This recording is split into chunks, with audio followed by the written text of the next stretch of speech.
You're listening to No Podcast for Old Men.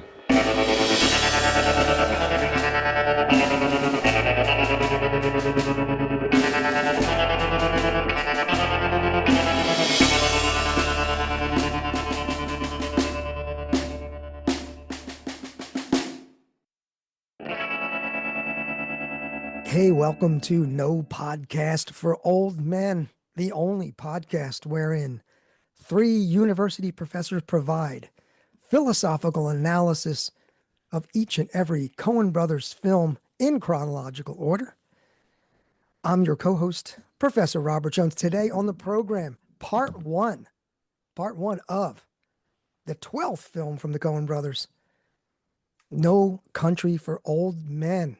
I'm joined via the internet with my co-hosts. Let me go to Troy Jollimore. Troy, how are you today? You are in Chico, California. How's it going, man? I am in Chico, California, and I gotta tell you, I'm excited to be talking about this film. I mean, all the Coen Brothers films are great, love the Lady Killers, love Intolerable Cruelty, but now we are approaching the perhaps one of the peaks of their career, and I'm just super excited about this. We're approaching the summit. I can see The the summit. I can see the platonic heaven from here. It's our namesake. The podcast is sort of It's our namesake. named after this movie. I mean, come on. That other voice you're hearing, ladies and gentlemen, and others, is that of Professor Peter S. Fossil down there in Louisville, Kentucky. Thank Pete, you, Robert. How you doing? How you doing, Good man? to be here. Yep, nice to be here. So, gentlemen, wow, this is going to be a two-parter, as I said, and I think the podcast, we still have a nice size audience, so we want to thank those listeners. We do get a report. I get a report like once a week how many people are downloading, and we still have hundreds every week being introduced to the podcast. So Yeah. Who thank you are to these our listeners. people? This is what who are they? It's weird talking into microphones, and knowing that it's going into somebody's ears. But Yeah. wouldn't it be nice to meet some of these people? I mean, we should have an event or something. We should get out in the world. We should have T-shirts that people can wear, and then we can recognize them when we see them in the street. There's a listener. They've got the T-shirt. We need a No little objection there. swag. We need. We can do like they really big podcasts. They do remotes, like they go to cities and they have. Oh, yeah. podcast. They do. We need They some do. guests too. Yeah. We could do a No Podcast for Old Men cruise. We'll get a cruise ship and we'll go out on the high seas with all of our listeners. Oh, yeah. And we can do one of the podcasts live, and Uh-huh. everyone can tell us how great we are, and that'd be really fun. That'll be for the listeners over 70. I think. I do like reading the emails when they come in. The emails are great. Thanks Always for sending interesting. the emails. Really good. Well, should we jump in? What do you say, fellas? Time to jump. Let's jump. Jump in. All right. Well, we usually have, at this point, we have our lightning round, our brief opening statement on what we think the film is about. And again, this is the 2007 Coen Brothers, dare I say, masterpiece. I think it's You dare. controversial. No Country for Old Men. Should we start? Let's start with our good friend Peter S. Fossil. Peter, what do you say? What is the film? What's your nutshell, lightning round synopsis of what the film is about? Couldn't stick to a nutshell, I confess at the outset, but bear with me. All right. It's a film about aging and being overtaken by the sense that the world has changed in ways one doesn't like or understand. It's a film about growing nihilism in the world and the impotence in the face of it. It's about the world turning dark and meaningless as it has for so many of us. It's a film about fathers and sons, about fathers' disappointments in their children and sons' shame over disappointing their fathers. It's a film about veterans, about World War II generations' disappointments in the baby boomers and their children, about World War II vets' disappointment with the Vietnam era and what it became. It's a film about rural white Americans' anxieties about Mexican immigrants, about outside capitalist elites, and about losing out to both of them, about being seen and treated by them as cattle to be stunned and slaughtered for profit and for fun. It's propaganda and anti-propaganda about the vain self-delusion of police, about their belief in the vast corruption of the rest of the population and their own supreme value as protectors. It's about conservative white Americans' delusions about their own goodness, complaining about the bad guys and about the erosion of law and order, all the while forgetting the equal and greater evil of their own treatment of Native Americans. Ours is no country for anymore for the Apache or the Comanche or the Kickapoo who inhabited the West Pecos region before the whiny, self-absorbed cowboys arrived on the scene to annihilate them. It's a film about the agents of the upper class squashing the struggling MacGyvers of the working class who dare to take hold of a piece of their elite pie. It's a film about dogmatists, men who believe they are right and should be heard and obeyed, who believe they make sense but don't make sense, and the violence they wreak upon the world.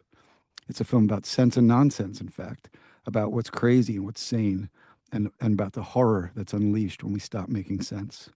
It's a film about the goddess Tuke, or Fortuna, that is about chance and the longing to flee chance for the comfort of fate and the way chance mercilessly governs our lives. It's a film about the fragility of goodness, about the way doing good makes one vulnerable, and it's a film about why you should not trust your mother-in-law, especially when your life's at stake. There you go. Wow. Awesome. I think we just end the podcast right there. There it is. That was the podcast. We're done, folks. Thank you. Thanks for coming. Good night. Hey, Petey, you introduced a term. I know there's a book titled Copaganda, but can you just say a little bit more? Well, I mean, and there's a podcast. I think I hear that I think it's a term that's just entered the discourse now. It's the idea that a lot of cop shows and cop movies really have a subtext about how good the cops are and why we should valorize and trust the cops, and it justifies their troubling work sometimes. Let's put it that way.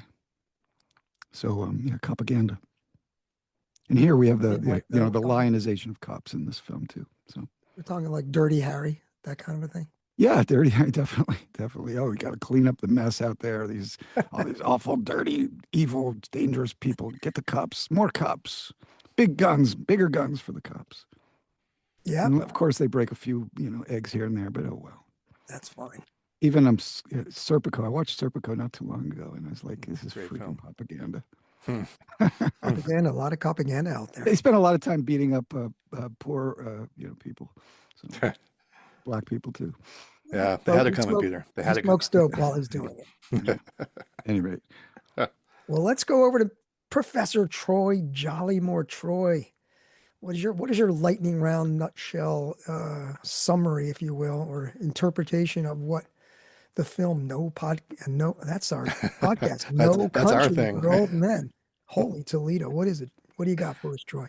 No Country for Old Men is a profoundly existential fable about trying to live in a universe that ultimately refuses to make sense, a world that eludes our mastery and comprehension at every turn.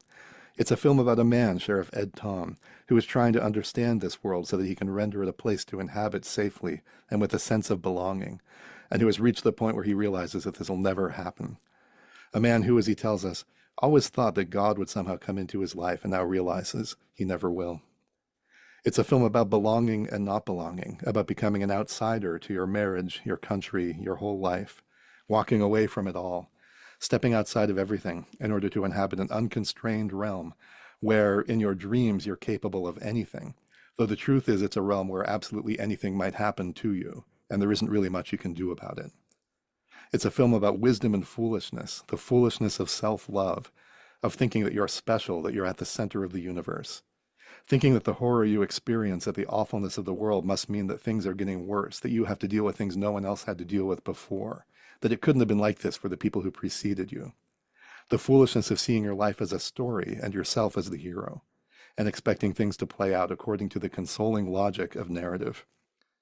It's, of course, a film about evil, the sheer indifference of natural random chance events, and the malevolence of one's fellow human beings, and about the way that we give in to temptation and invite evil into our lives. And ultimately, obviously, it's a film about death, the wages of sin, causation, chance, fatalism. You can't stop what's coming, which of course is true, even though it's also somehow true at the same time that anything in your life can turn out to be a matter of life or death, even the most random coin flip or other event. Excellent. Nice. Okay, that is another profound nutshell. We're doing some big nutshell. We're doing the big nuts today, like the coconuts. I think so. Coconuts, that's right. The larger of the nuts. Yeah. Like that. It's a coconut. You guys covered so much, so I'll just do my nutshell version, which is actually a nut. Maybe it is a pistachio sized. The first thing I want to say is that it's a neo-Western, and it's also what they call a revisionist Western. It's a film about Texas. It's very much a film in a place. I think Texas is actually one of the characters in the film.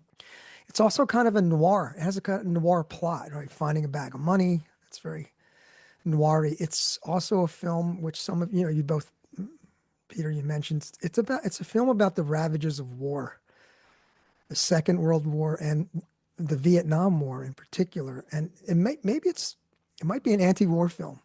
The more I watched it, the more I felt like it was an anti-war film. It's a film about U.S. imperialism, about genocide of Native Americans. It's a film about the blowback from U.S. imperialism and the Mexican drug trade and the kind of invisible yet insatiable demand for drugs by Americans. It's a film about masculinity. And Peter, as you mentioned, it's a film about aging and what it means to retain masculinity in the face of aging in a country that valorizes youth and masculine power and the different stages of masculinity. It's a film about predator and prey. And it's a film about the distinction between the human and the animal. And I mean that not biologically, but socially. It's also a film about determinism and the thesis of determinism and whether, if the thesis of determinism is true, can there be moral responsibility? And on that issue, it's also a film about moral nihilism. Nihilism in general, but particularly moral nihilism. And it's a film, as Troy, as you said, it's an existentialist film. It's a film about existentialism, and there's emphasis in my analysis on existentialist bad faith. There's a lot of bad faith in the film. And let's say, lastly, I'll say that it's a film about holding on to principles, moral principles, even in the face of death, whether the principles to which you hold on, whether those are something that is worth dying for. So there you go. It's a very light film, as you can tell, right? Yeah, there's not much going on. My concern is, are we going to be able to find things to say about this film? Because, not much going on in it. I know. It was a lark,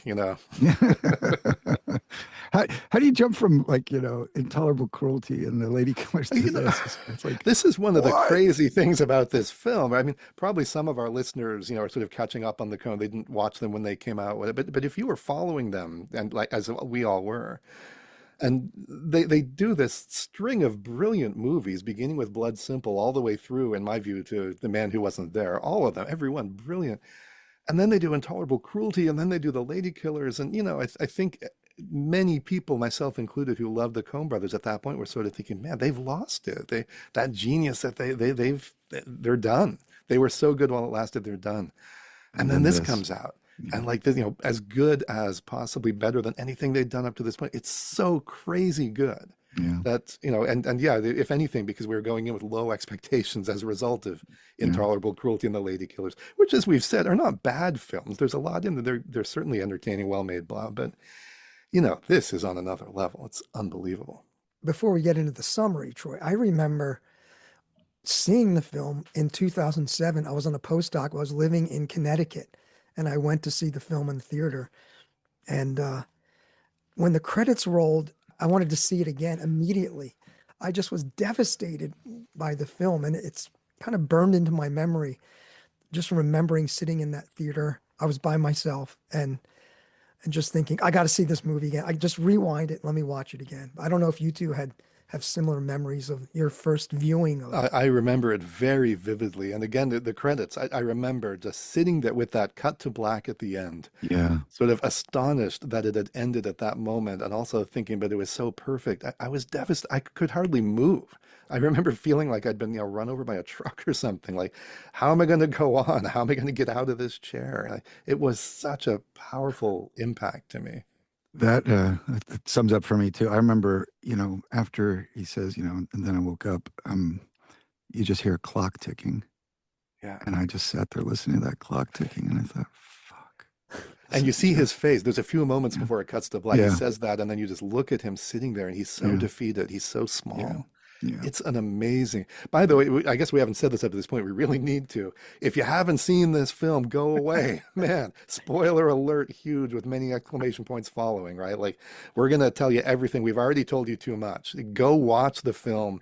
Watch it a couple times. Live with it, whatever. This film will change your life. I'm not promising in happy ways. Who knows? But man, go watch the film first and then Hey, come back. if Listen to you're what we're gonna tuned say. if you're tuned to a podcast about the Coen brothers and you haven't seen No Country for Old Men, before you go see it, first you have to say 3 Hail Marys and 4 Our Father. You have to do your penance.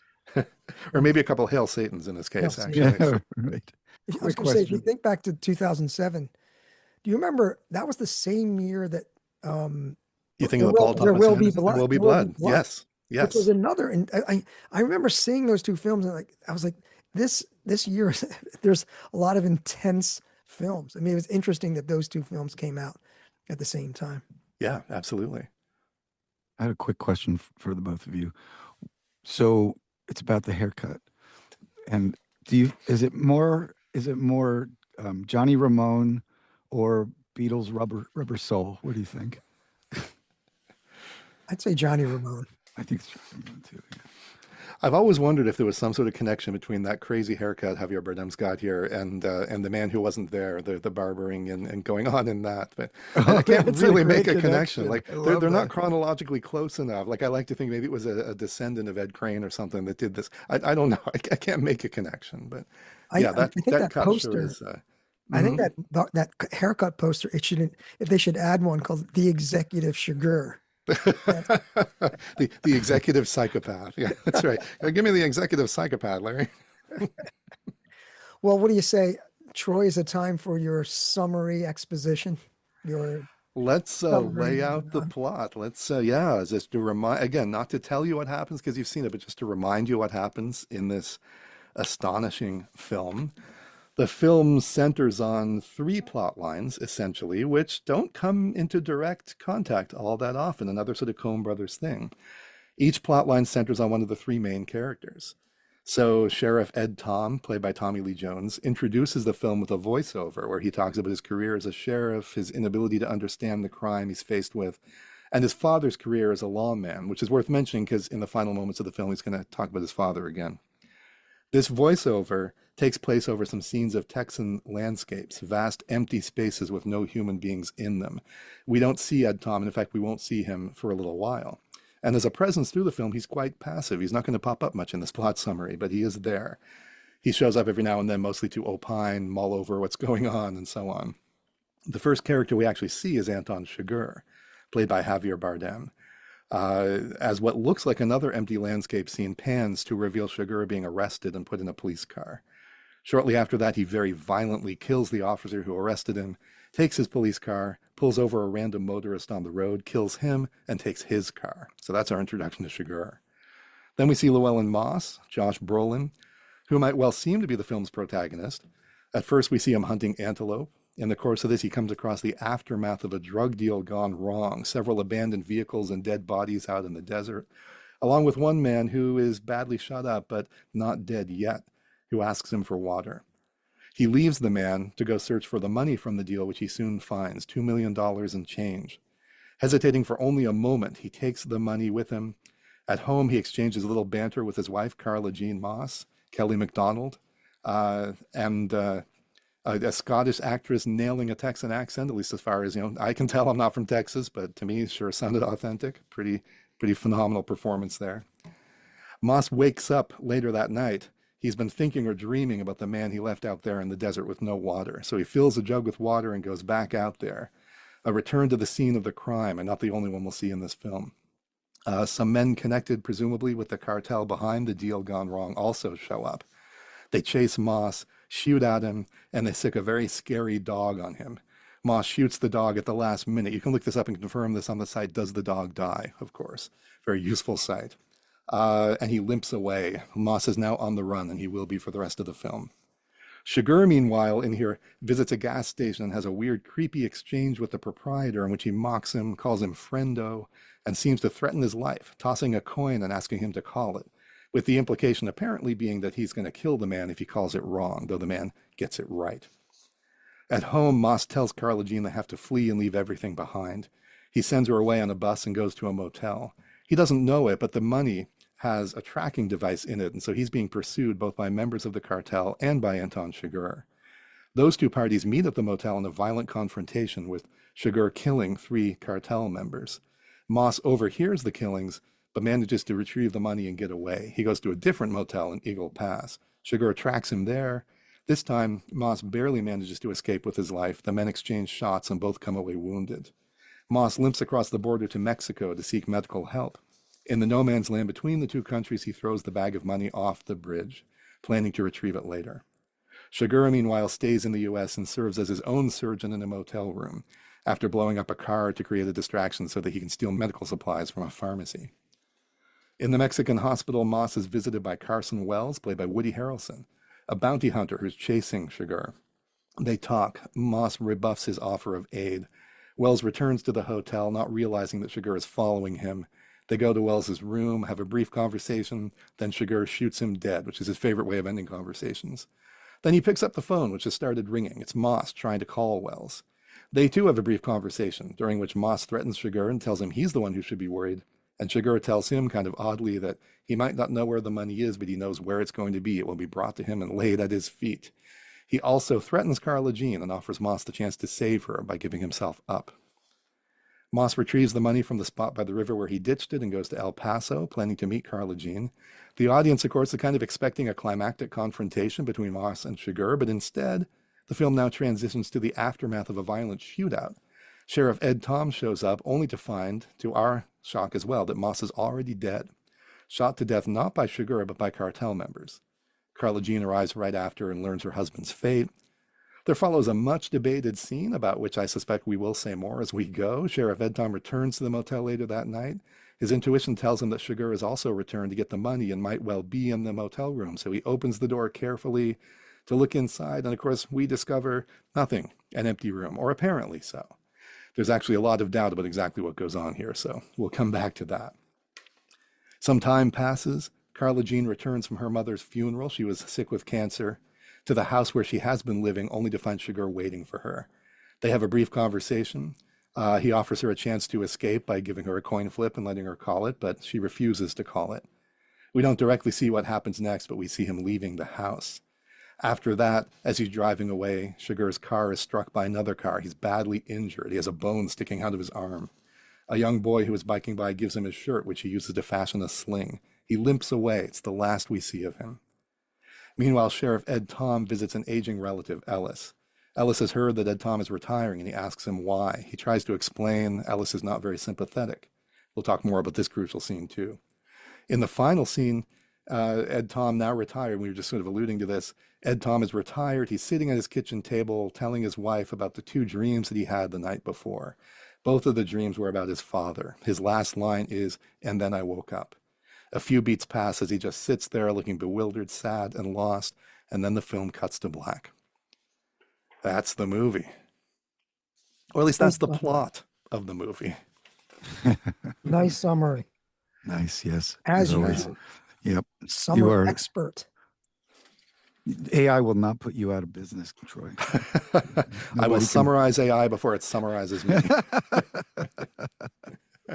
High noon for the summarizers.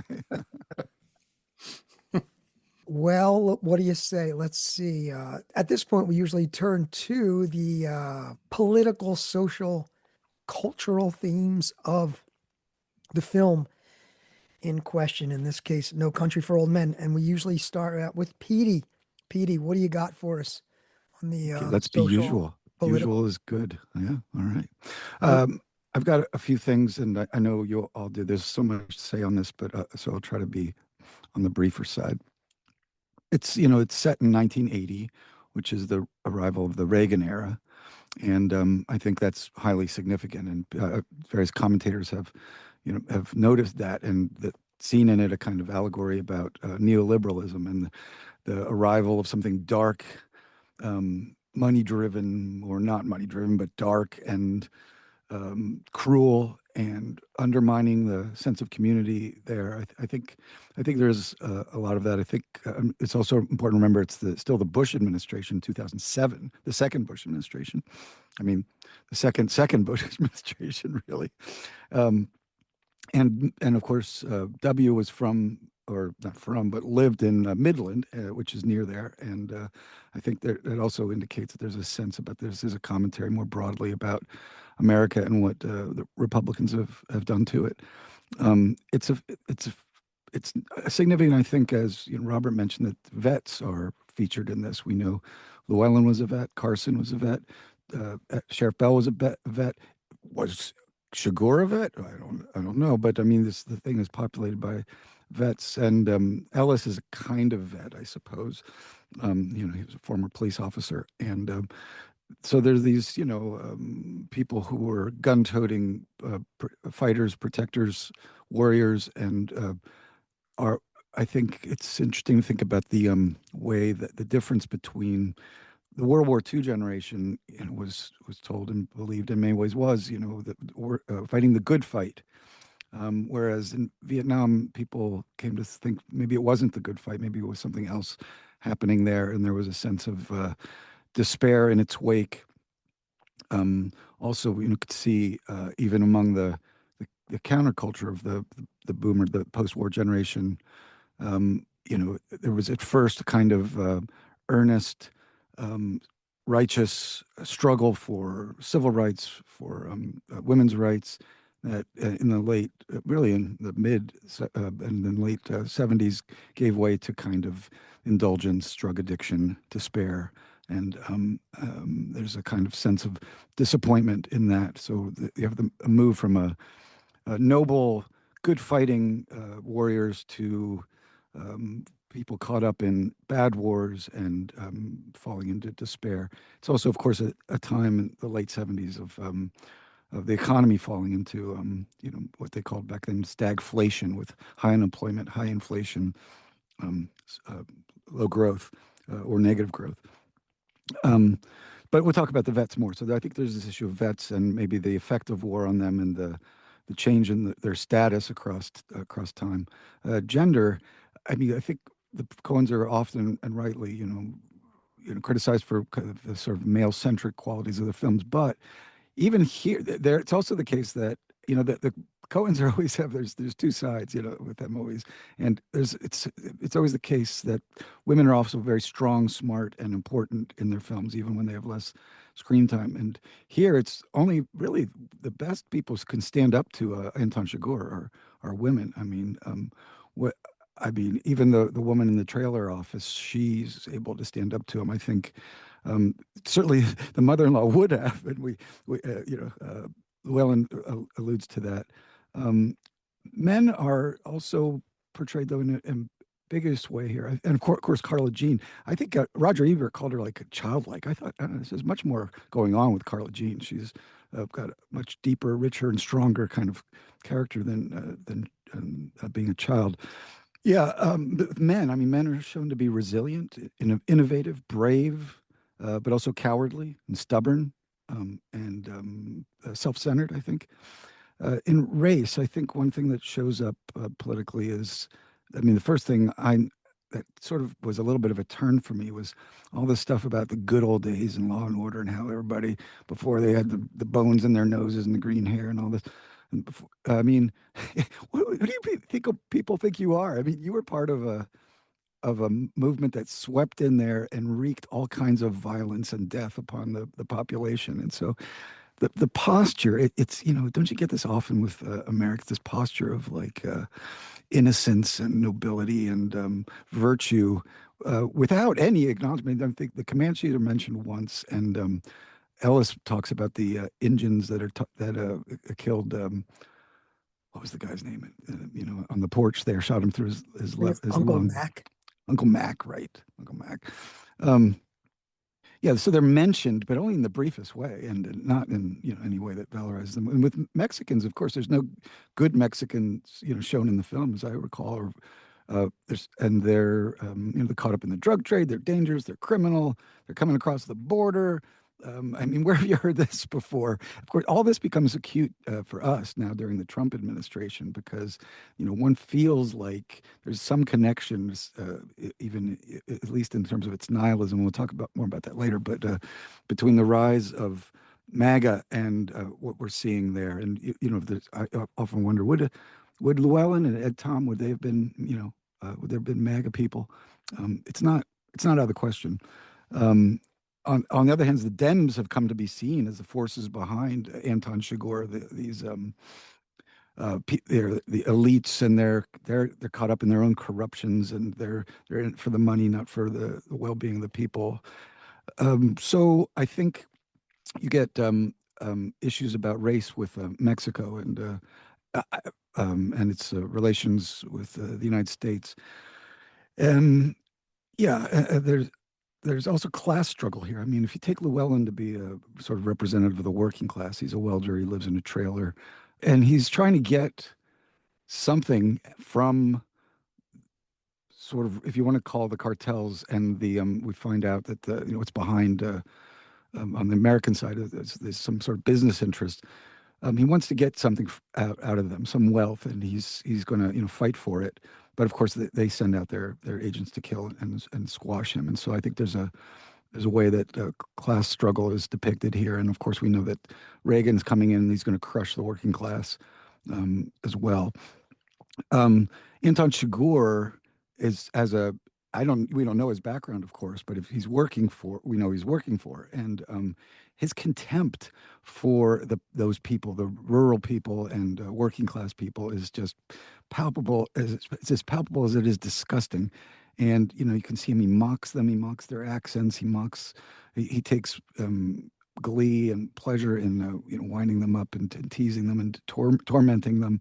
I think that's something way that, speaking from as someone in Kentucky that's seen some of the sense that people in parts of America feel that. If it's not exactly, I mean, of course, Anton Chigurhs that are sent out to them, but I mean, from the bill collectors to the price hikers to the the landlords to the bosses, they feel that contempt and that willingness to dispose of them.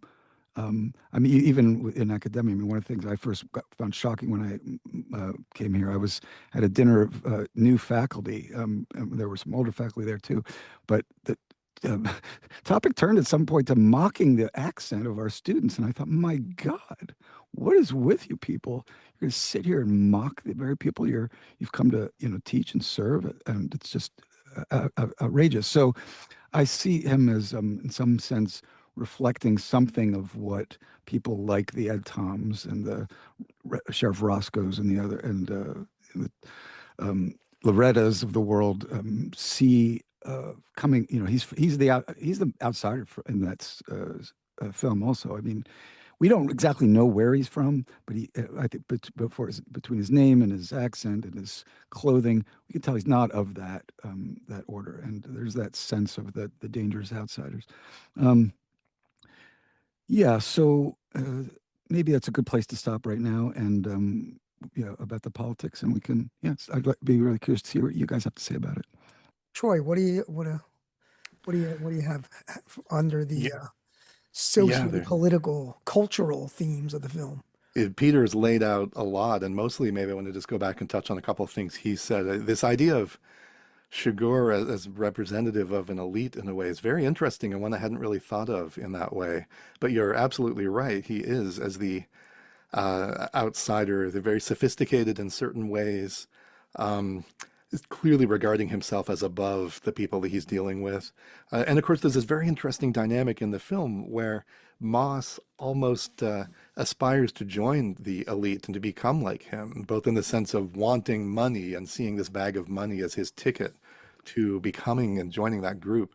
You're talking about the book too? in this. But, well, it happens in the book too. But Yeah, well, I mean, it's something they pull out of the book. I mean, for the film, they don't put it in the film, but he, afterwards he goes to the big boss, takes the money there, and he says, "I want to work with you. I'm going to be your partner now." that's right. That's In the right. book. Yes, yes. It's been a lot. You guys reread the book, I think, coming up to this. I I did, didn't yeah. have the chance to, so I haven't. I read it when I first saw the film, so it's been 2007 since I read that book, and I totally forgotten that. That's That so tells you a little interesting. bit more about him, yeah, Yeah. where he's going, yeah. But so much of what's going on in this film with Moss is that he's becoming like Chigurh, and some of it is unintentional, but some of it is quite deliberate. He knows, in that moment when he finds the bag of money, you see it in his face, and he sort of looks off the horizon. He says something like, "Yep," something like that, right? Like, "Yep, I can see this where this is going. I know what this is. I know I can't leave the money, and I know it's going to change everything." And part of what he knows right away is he's going to have to leave his house. He and Carla Jean are going to have to flee. They're going to have to abandon everything. He's going to have to become more like Chigurh, not tied to a place, not tied to anything in particular, so that he can't be found, right? Which is like Chigurh's essence. As you say, we don't know who Chigurh is. He doesn't have his own car. He keeps shifting cars. Doesn't have does he have a house? I mean, can you imagine Chigurh with an apartment somewhere? Like, I can't, Chigurh is lacking in so many things that ordinary humans have. And Moss, you can't imagine Chigurh at the end of the long day sort of going to a bar and sitting next to some guy and saying, "Oh, whew, man, life is tough." Like, he's not that type, right? He's not going to do that. There's something so inhuman about him. No way. Moss has to become a little like that. There's something in the book that reinforces what you say. It's a little thing, but I think it's telling. It's that uh, in the shootout in the street outside the Eagle Hotel in the book, as I recall, Robert, correct me if I'm wrong, but Moss ends up killing an innocent person. He shoots somebody. One of his bullets, it's a stray bullet that goes through a window, and Carson Wells finds the dead person when he comes around searching for the money and for Chigurh, and so he's begun killing himself. It starts maybe unintentionally, but he's become a killer himself. That seems right. I think I do remember that. And certainly even in the film, Moss doesn't kill any innocent people himself, but his actions lead to the death of several innocent people. The truck driver, he jumps into the truck to try to get away. The hotel clerk at the hotel where he's staying, and of course, ultimately Carla Jean. So, his actions clearly, he's putting more than himself at risk by making this choice and entering into this think life. I counted about, I don't remember the number, but I know at one point I counted, there's got to be I think it was 8 people who died because of Moss. Really? Yeah. Wow. Yeah. Oh, there's a woman at the hotel too. Yeah, who's floating in the swimming pool when they come. So, there's. Oh yeah, right. I'm saying both quote innocent and non-innocent, right? Okay. Yeah. Yeah. The But yeah, at least around half of them are I think the innocent. Mexicans in the hotel who die, the Mexican who dies at the hotel when he dies, Carla Jean. All right, so there's there's a hand. There's more than 5 and less than 10 people who die when he, and that's one of the things I want to talk about too later is when he decides to keep that money, this domino set, these deaths are set. Yeah. It's very much, of course, an example of something we've seen in Coen Brothers films before, where a single choice has repercussions that escalate throughout the remainder of the film. You think you're going to be able to control them and keep them under your control. Moss clearly has that sort of self-delusion that he's going to be able to handle this. He's smart enough and clever enough and so on to be able to do it. And of course, he can't. He's setting in motion something that is just going to almost immediately get past his own control. So yeah, I think we should come back to that. That's really important. Peter, I'm glad you said that thing about the women in this film, because I completely agree, both with the woman in the trailer park office, who is so great. Single scene, she's both so good And as in a the hotel character. office too, right? I mean, Oh yeah, yeah. she's pretty strong. I mean, she's with Llewellyn there, but I mean, yeah. But go on. I'm sorry. Yeah, she's great too. Yeah, no, these women. She's in Hell and High Water. She also has a similar kind of character. Oh, there. interesting. Yeah, I thought she looked familiar. Yeah. Yeah. I love the way that woman in the trailer park office stands up to Chigurh and won't give him any ground. It's great. Yeah, and I absolutely love Carla Did you Jean. not hear me? Did you not hear me, man? And similarly, so first of all, Ebert is so wrong if that's what he said about Carla So Jean. There wrong. is not, maybe her voice and her way of speaking suggests something childlike, but that is not her character. She is possibly the most Definitely. admirable person in the film. She is clearly very smart. She's skeptical of Llewellyn. Left to her own devices, she would have said, "Just leave that money there, Llewellyn. We don't want that trouble." And he should have listened to her. And of course, she calls Shiger on his bullshit at the end when he's there. She doesn't scream, she doesn't, run or Such a anything like great that. scene.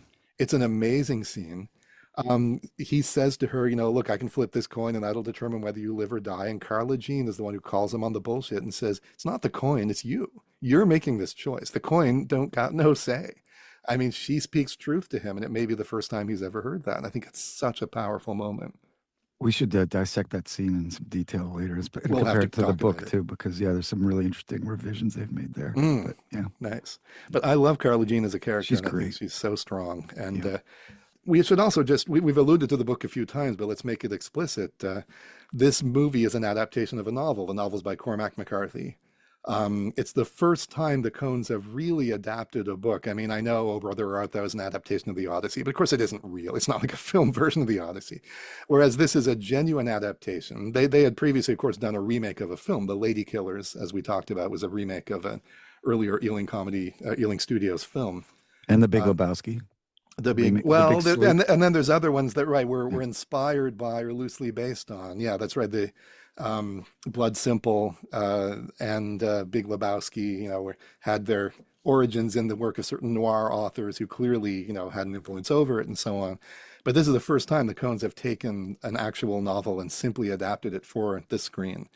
And it is a very faithful adaptation in many ways, though, as has already been mentioned, there's also very interesting departures. And so it'll be worth talking about as we go, a few of the choices they made. But Peter, something else you brought up that I definitely wanted to mention again. I love your idea about this American innocence, this idea of someone like Ed Tom, and I think Llewellyn Moss also feels this to some degree, feeling like they're fundamentally good people because, and just papering over, this awful history. And Ed Tom is such an interesting character because he is in many ways admirable and he's very likable. And you're certainly on his side in a lot of ways. And yet there is something self-delusional, just as Moss in his way is self-delusional about his image of himself and whether he'll be able to handle it and putting other people at risk and so on. Ed Tom is delusional in this sort of way that he sees his life as a Texas lawman in basically heroic terms. I mean, Heroic terms, definitely. Yeah. he, as you guys have mentioned, this is a Western or a neo-Western or something like that. It's a very subversive, undermining neo-Western. It's undermining the genre. Ed Tom thinks of himself as kind of a Western hero. He's a good man with integrity. He just tries to keep things on the straight and narrow, tries to keep people safe, and keep the world orderly.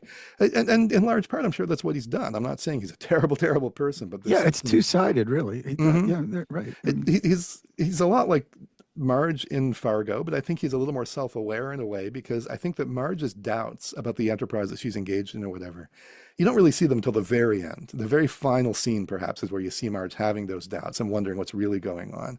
Ed Tom, from the beginning of the film, is already feeling it, and we hear it in his voiceover.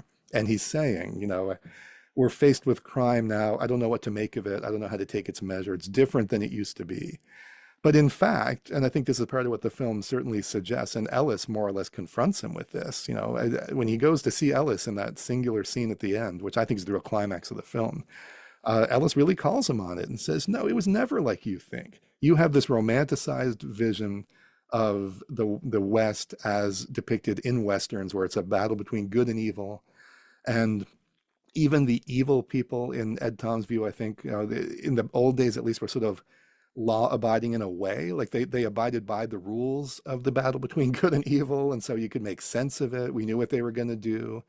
Whereas now it's all chaos, right? The rules are all gone. We've just thrown them out. It makes no sense. He's right? Violence has never been good. Violence has never been law-abiding. It was never really the way it's depicted in the classic American Western. It's always been the case that the people you're up against are awful people, and that's in some ways that awfulness is also inside of you. It's always a constant threat. We see that again in Moss, in the way that he gives into temptation and becomes like Shiger in so many ways at the end of the film, leading to the deaths of so many innocent people. It's messy. Ed Tom has this nostalgia for a clean world where good and evil are clearly defined. And the fact is, the world is much messier than that and always has been. It's not that it's fundamentally changed. It's that he has gotten older and seen enough that now, he can't believe in that anymore. Can I ask you about Ellis for a Yeah. second there, though? Yeah, please. Because I think that scene has a marvelous ambiguity to it. On the one hand, Ellis comes off as a kind of truth teller, sage-like, older I mean, he's like his uncle, I believe, Ed's his uncle, and experienced. On the other hand, you're like, this is an old cop living in a shack with a bunch of cats. Like, why the fuck would we listen to anything he has to say? And so I think it both the film. I think this is one of the great things that the Coens do. It gives, and then they simultaneously take back. So he both comes off as an authority. But part of what motivated me with this, I hear and see read all these people online and like think, oh, it was really so sage-like, and it's like there's wisdom there. There's a kind of way in which people who think like cynicism is wisdom. I just don't buy it. And there's a part of me that respects Ellis and thinks like, yeah, he's on to something, especially with reminding him that like, the evil's been here for a long time, buddy. But on the other hand, I think maybe he's not somebody who has the authority to speak on this issue. He's another one of these blowhard males who has another strong opinions on things. Yes. I don't know. Yeah, no, I agree. I share this sense. And look, this is what the Coens do again and again, and they do so well. They give us two different competing ideas, and they don't decide between them. And we have to look at it and say, you know what? There's some truth in both of these. Like, each of these represents a valid way of seeing things. So I think that when at the beginning, in that voiceover again, when Ed Tom says evil is different now, the world has changed, I don't understand it, he's right. There's something to that. He's not wrong. But he's also papering over some more complex things, which Ellis calls him out on. And so when Ellis says that later on, look, that's vanity. The people who came before you had to deal with the same shit that you do. Don't think that you're special. You're not. Ellis is right. But he's also not totally right. He's also not capable of recognizing how, in fact, perhaps certain things have changed. He is this guy. Look, this in my view is largely a movie again about belonging and about withdrawing from the world. And the question of whether withdrawing from the world is the only moral response. And that's what Ellis has done. Ed Tom says at the very beginning, this very interesting thing, right? He says, to go out and face something you don't understand. He says, that's what I'm afraid of, not dying, but facing something I don't understand. He says, a man would have to place his soul at hazard. He'd have to say, all right, I'll be part of this world.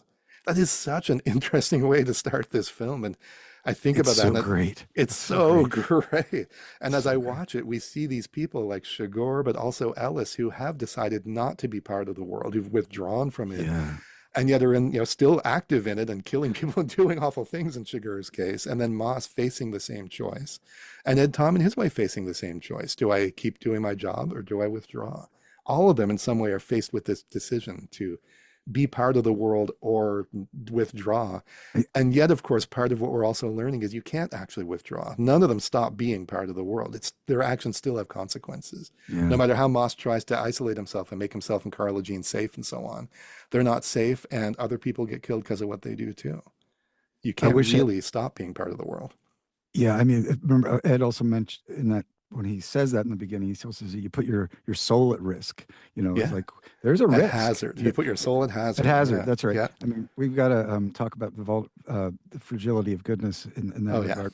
But Ellis is also, he leaves the world, but he's also tossed out. And I wish he had said, like, maybe Uncle Mac had it coming. Maybe those Indians that came to his door, they're depicted as like the dark, analogous to Chigurh, but maybe no. Maybe like. But I don't see Ellis as the kind of guy that could say that. No, but I he think we're couldn't. supposed That's to think it, right? I think it's hoped that the audience thinks, yeah, but wait a minute, your story is a little simplistic. It's very one-sided, right? For all its truth, it's very one-sided. I agree. Yeah. Like your white predecessors had to live in a brutal world, but those Indians were also living in a brutal world that was thrust upon them in a whole lot of ways by your predecessors. But yeah, nobody says that in the film at all. It's left to us to think that. Mm-hmm. So probably that's all I have to say in this section. Robert, can we pass it over to you and see what you want to add? Yeah, friendo, what do you got? Oh, Friendo. Yeah. Hey, I did a little body count while we were. I think I counted 8. That 8 people who died. Well, if we're going to count Moss, 9 people when he picks up the bag. That's the body count.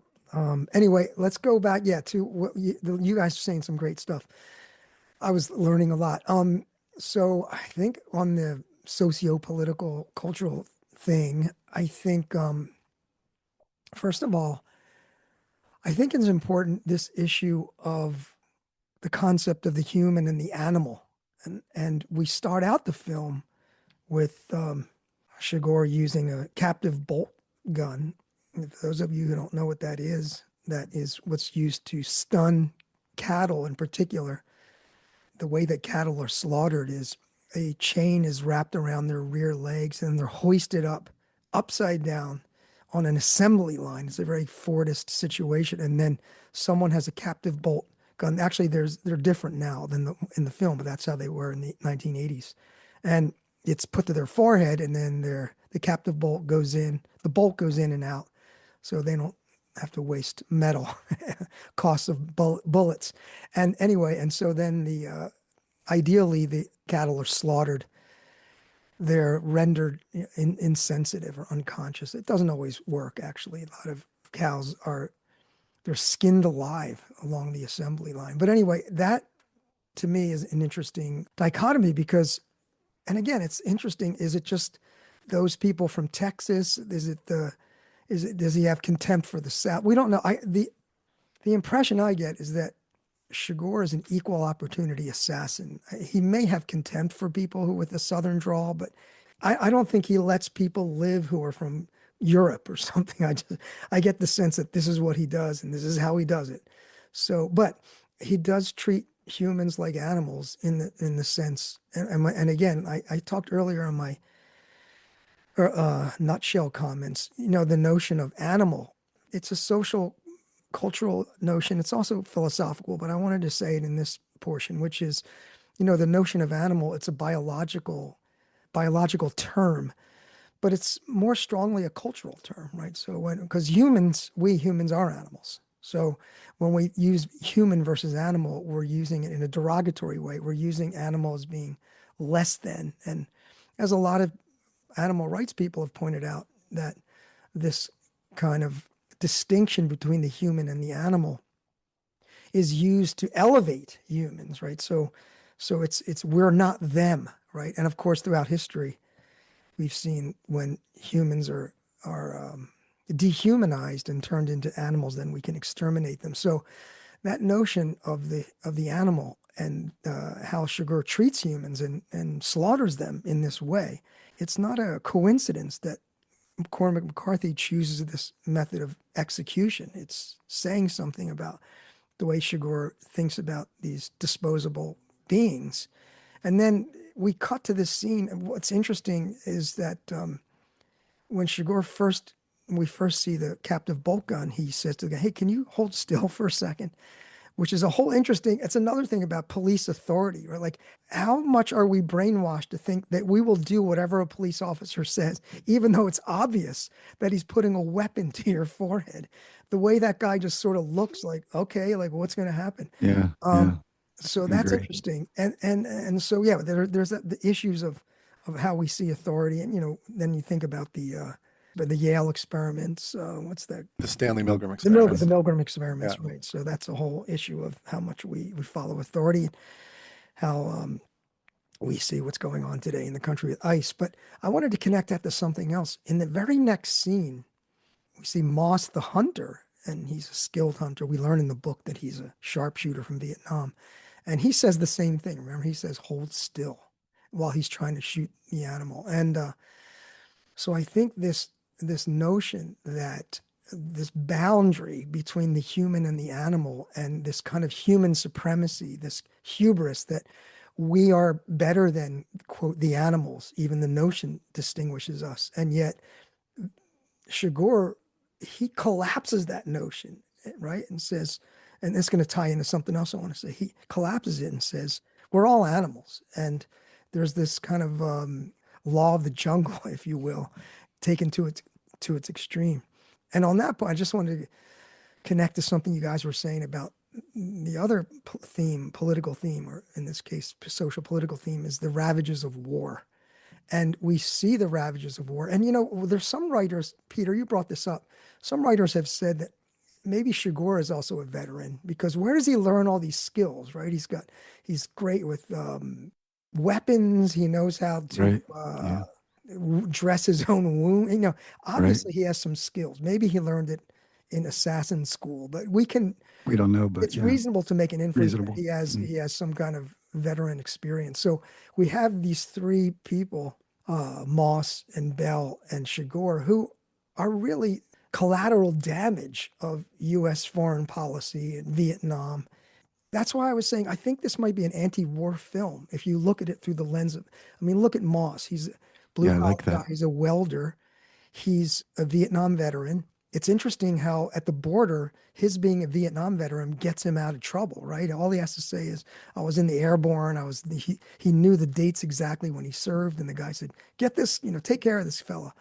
Quick observation. The guy at the border gate, he looks very similar to the boss man from Cool Hand Luke, right? He's got the glasses, Oh, nice. Yeah. right? He's like, so there's this world of, and again, I want to connect it even to the ICE agents. It's like there's a wink, wink, nod, nod. I was in the military. You're one of us, right? And there's a racial component, there's a class component, but there's this history of being in the military. And again, he's a blue collar guy. The military in the US military preys on working class people. That's who's fighting, right? You don't see the senators' kids usually. So there's issues of class and the ravages of war. I was reading this essay by this writer. I don't know her, Joan Mellon. I don't know if you guys know. I don't know who she is, but she had a great article.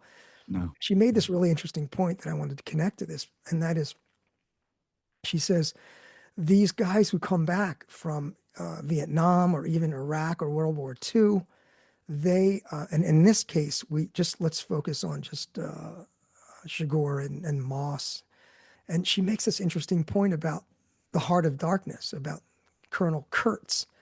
And she says, well, the difference between someone like Chigurh, who is this kind of killer, is that Kurtz, at least, I shouldn't say at least, but the way she puts it is like, he kept his wackadoo killing overseas, but these guys import it, they bring the atrocity home. Because if you think about it, go back to the Vietnam War, one of the things that really turned the country against the Vietnam War was seeing the atrocities on the news, right? It's when they saw in color news footage of American soldiers bloodied on stretchers, people started to think, oh, wait a second, this is really happening. This isn't John Wayne, right?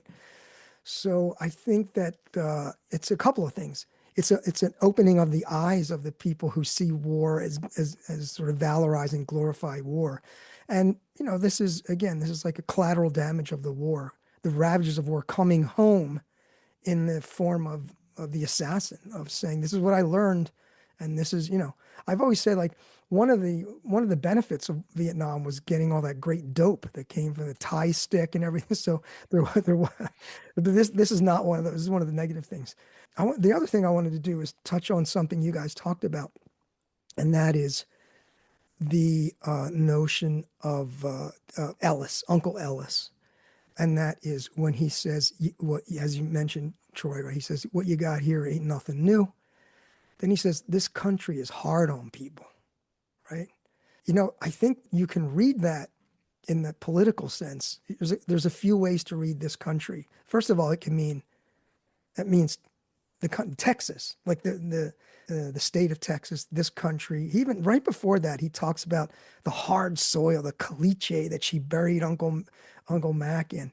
So there's the sense in which the country that is hard on people is the country of the West, right? It's hard. It's hard to live there. You have the Conestoga with the white people, and they're trying to so that was a hard life, as we're going to see later in Buster Scruggs. We'll see more of that same thing. But that's one aspect in which the country is hard. The other notion is it's the country. It's the United States, right? This is a hard country. It's a hard country because there's been a genocide, and this is going to something you said, Peter, is earlier about the not only is it the ravages of U.S. imperialism overseas, it's the ravages of imperialism in the country, the genocide of the Native Americans. And as you mentioned, Ellis says, one of the guys said something in Indian, right? And so the country is hard. It's hard not only on the Native Americans, it's hard on the working class. It's a hard country, right? It's a difficult country. And I think third, there's a reference in when he says this is a hard country, this country can be hard on people. I think it just means civilization in general. And a couple of images came to mind. I was thinking about, this might be a stretch, but I was thinking about 2001: A Space Odyssey, and in the scene when the ape or the whatever the ancestor is, he picks up that bone and he starts he starts hitting it on the ground, and he gets the realization, not this is a tool, this is a weapon, right? And of course, all hell breaks loose from that point on. And I think that's part of what I hear him saying when this country is hard on people is, and you guys mentioned this ain't nothing new. This country is founded, the stuff that Anton Chigurh and the Mexican drug cartels is doing, it's new in the sense that it's a new way to manifest horrendous human behavior and genocide. But that human evil is not new. And so that's what made me think about this 2001 thing. And I was thinking of my buddy Patrick Newman, who's a very philosophically inclined guy. He has a saying that I always laugh when he says, civilization is organized crime. And I think that's brilliant because, once you get civilization, you have hierarchy, you have subordination, you have genocide, right? And so I think part of what he's saying, it's a commentary on the difficulty it is not only to live in Texas or in the United States, but just to exist in this kind of culture with all this evil. And the last thing I want to say, and this goes back to something you said, Troy, about masculinity. And I think it's really interesting. One thing we haven't even mentioned yet, which I think is important, is the title of the film is based on a poem by William Butler Yeats, Sailing to Byzantium, which is just an amazing, amazing poem. But I think it's a story about masculinity and aging. And one of the lines that I love from that poem is, he says, an aged man is but a paltry thing, a tattered coat upon a stick. And I think the notion of masculinity and the way, the stages of aging of masculinity and the way that we see men in the culture. And I think that Belle kind of represents that existential moment of aging when you wake up and you're like, wait a second, I'm old, I'm getting old, right? And I read an essay, I can't remember exactly who it was by, but I should remember, but I don't want to take credit for this idea, but they were saying like, one of the things you can learn from this film is how to reimagine masculinity in an old man, because all of the accoutrement, if you will, of masculinity are things that are attached to vitality and youth and power and vigor. And yet, a large part of the population are old men. And so I like the idea that we can learn something from Tom Bell, not so much that he has answers, but we can watch his process. Because think about his profession. He's a sheriff. I mean, how much more masculine, macho, tropey can you get? He's a sheriff in the West. And yet, what happens when a sheriff in the West becomes old? What is there left of masculinity? And so it seems like Bell, and what these guys argued is like, Bell has to reinvent himself. He has to figure out, how am I still a man? And yet I'm not a sheriff and I'm not vital and youthful, but I'm still here. And I'm still, I want to have some kind of masculinity. So it really pushes us to sort of bend our notions of what masculinity is.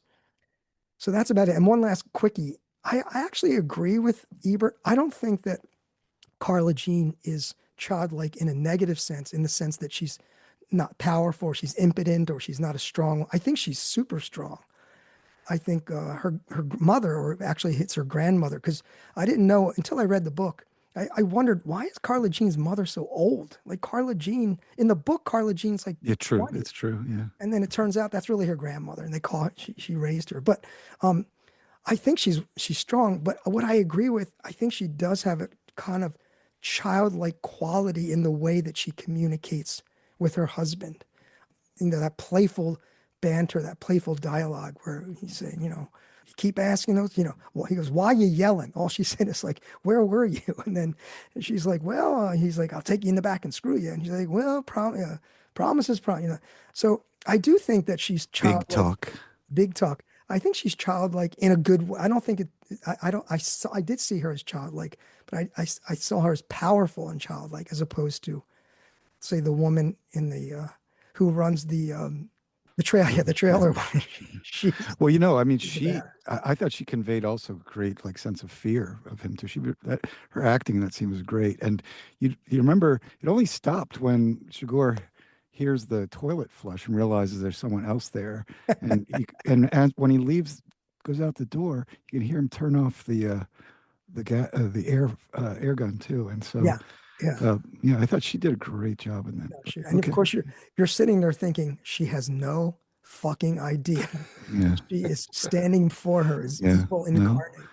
I just want to ask Troy, if being our poet laureate, if you wouldn't mind, if you wanted to, just to talk a little bit about that particular poem and its sort of connection to the film. Yeah, I'm glad you brought up that. I think that's a great observation. You're right. And you know what the poem is largely about? It is about dealing with getting older.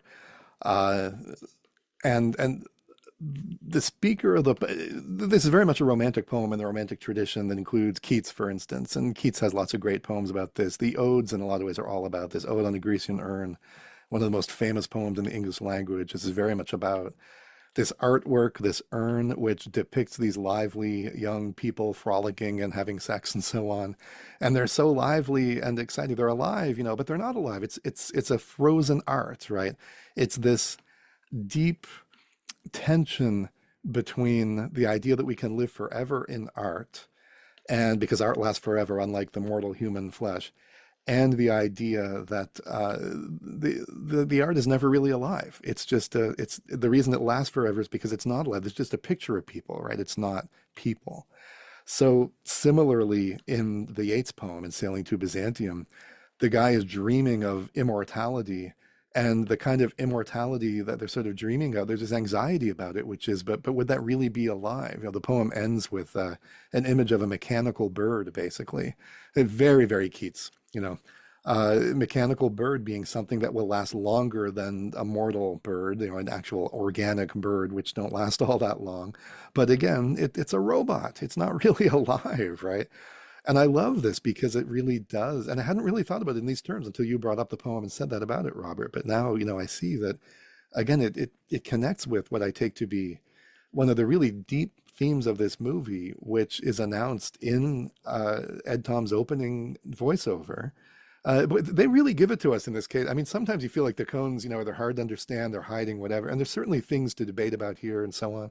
But in some ways, with this opening voiceover, and then they're being more open than they've been perhaps in the past about this is what this film is about. This is what we're thinking about. Ed Tom gives it to us at the beginning. He says, look, do we want to be part of this world? Is that the choice that we're going to make? That's what the speaker of the Yeats poem is really wondering. To be part of this world means that you will die someday. It means existing and being mortal. Honestly, in a way, this goes back to the foundational ideas of Christianity, for instance. I mean, what is Jesus? Jesus is God made mortal and God come to earth and in the flesh. And that's why that's what's distinctive about Christianity as a religion, right? That you have God taking the form of a mortal human being and experiencing our suffering and seeing it from that perspective. And there's a way in which I think Ed Tom's reflections, like the Yeats poems, are dealing in that territory. There's a part of Ed Tom that wants to be a part of this world and be effective and be alive, and that's what he's tried to do with his life. And then there's a part that has become scared. He senses death coming. He feels overmatched, as he says. He feels like he's not up to the challenge, and he just wants to flee and hide. And again, with all these characters, we see various forms of fleeing and hiding and what that might take. And again, I think with everyone, including Ed Tom, you realize in the end, as I think you sort of do in the Yeats poem, becoming a magical mechanical bird doesn't actually help because you don't really get to be alive. There is no way of actually leaving the world, right? It's not as if that's a choice we actually get to make. But in those moments, we sort of feel like it. So yeah, that's a wonderful connection, Robert. I'm so glad you brought that up. I also wanted to say something really quick about the captive bolt stun gun that you were talking about. Those are great observations about the animals. I love that. And of course, Ed Tom later on tells the story about the steer, and he actually mentions the captive bolt stun gun. He shows that he's aware of what it is, but he doesn't make the connection, between.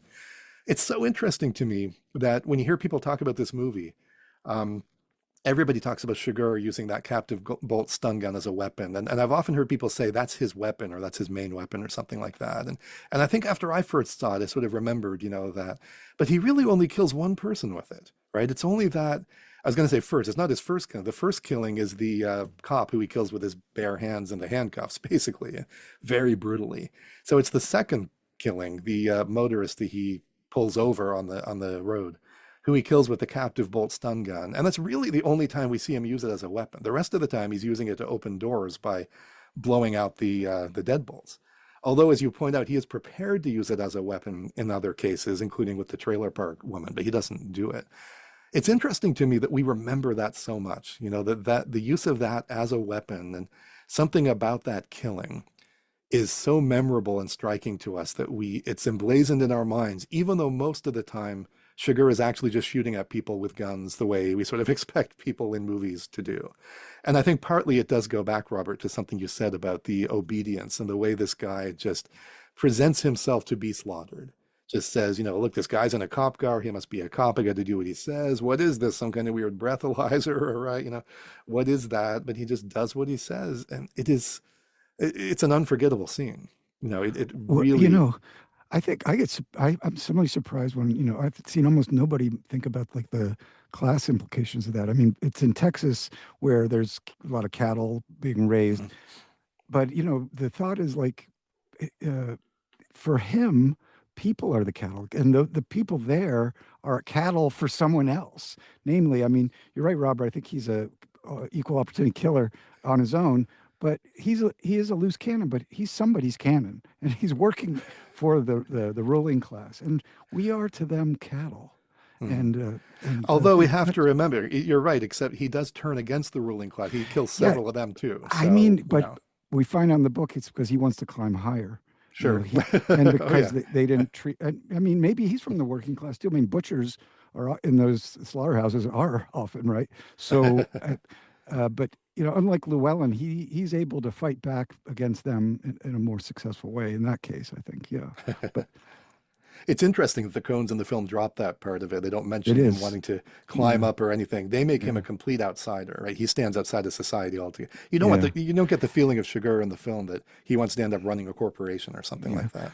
No, and I think, that in a way, that's an improvement. I did want to ask you guys about the race just a little bit more too, because one of the places that really like jumped out at me, which doesn't appear in the book actually, is when Llewellyn wakes up in Mexico, he's above him. This is in the morning.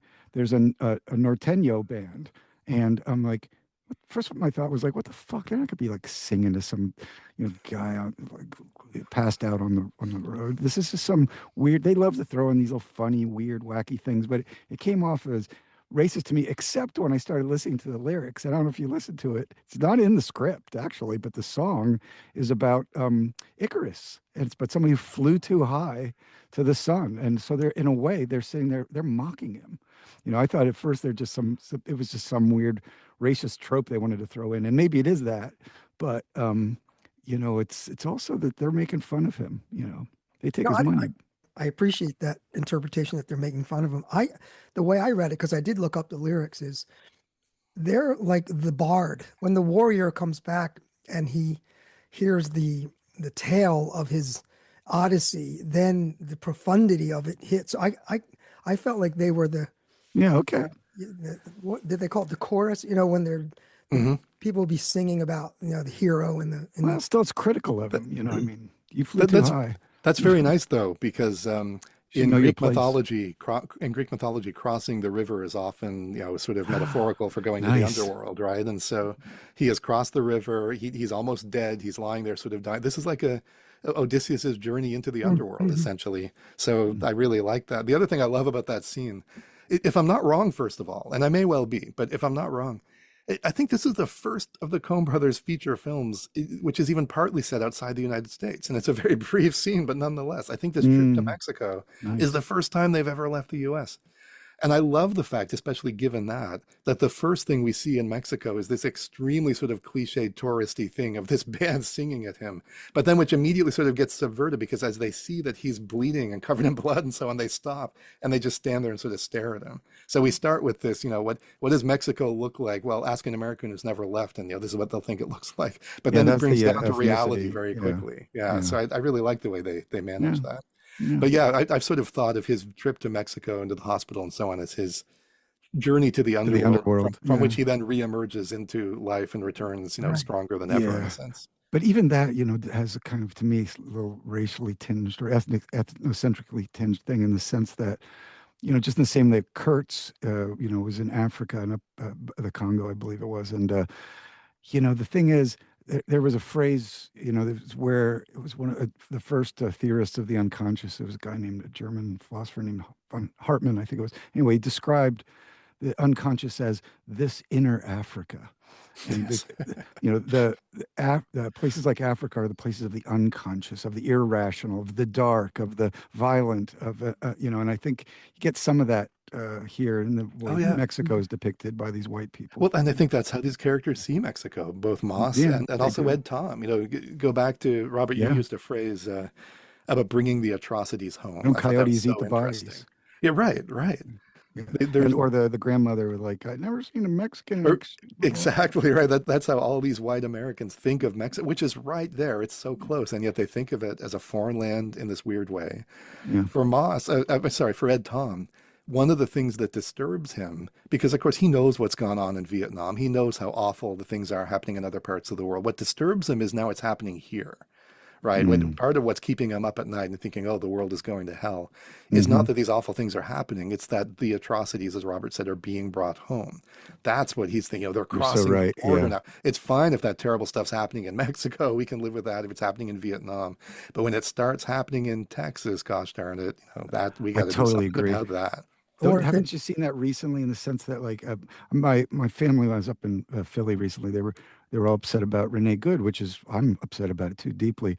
But these are people who, I know that maybe this is a sensitive topic, but like, where were you, like, complaining about the genocide in Gaza? Like, you voted for the fucking asshole who's like, whatever happened to Renee Good has happened hundreds of times, thousands of times, under the auspices of the people they vote for. And I think that's there's a weird thing in the U.S. American psyche about that. I think, just say quick about women too, by the way, though, is we hadn't mentioned Ed Tom's secretary. Can I just quick say I have a crush on her? I loved her, like, quasi, like, Mormon hairdo, whatever, but pulled up like that.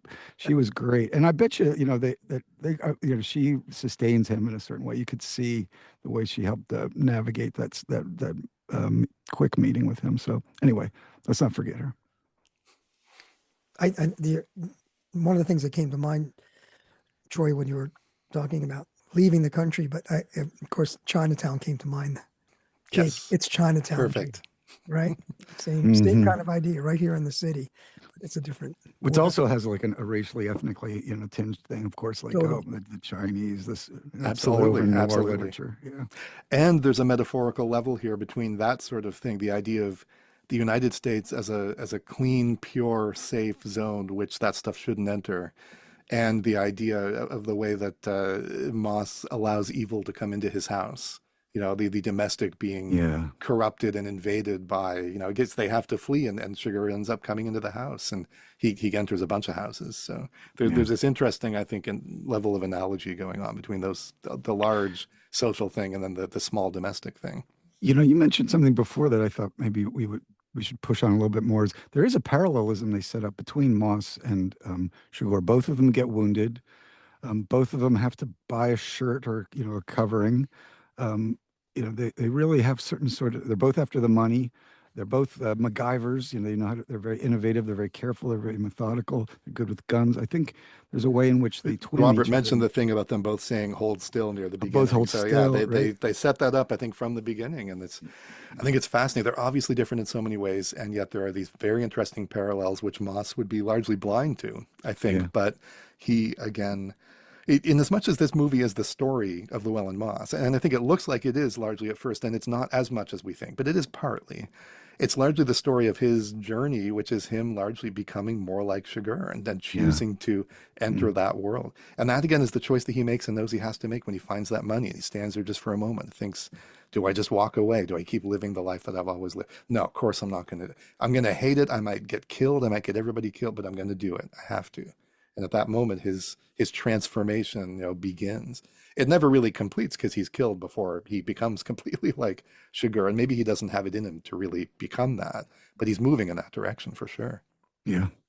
Yeah, I wanted to just circle back to just reiterating what we've said, but in the context of what you're talking about, these atrocities happen over there. They don't happen here because this is the right, the lily white United States. This is America, and shit doesn't happen and like that.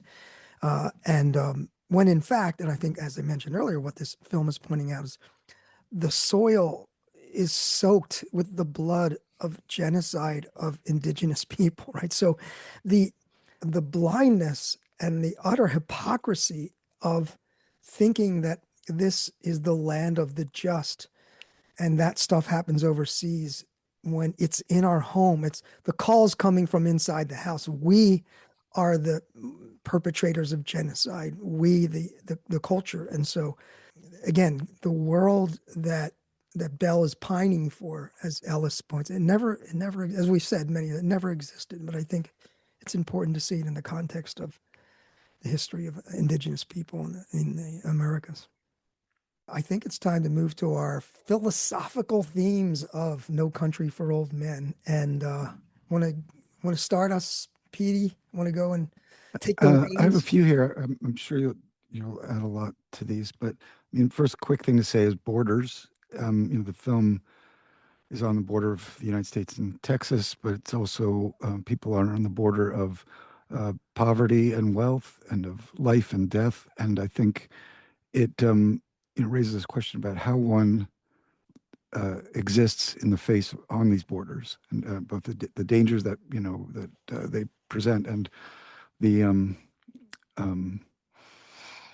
I don't know, the need for them, I suppose, too, in some ways. So that's one thing. Then there's sense and nonsense. In the sense, a lot of people, I mean, think about it. We first see it in a way with the guy in the little gas station.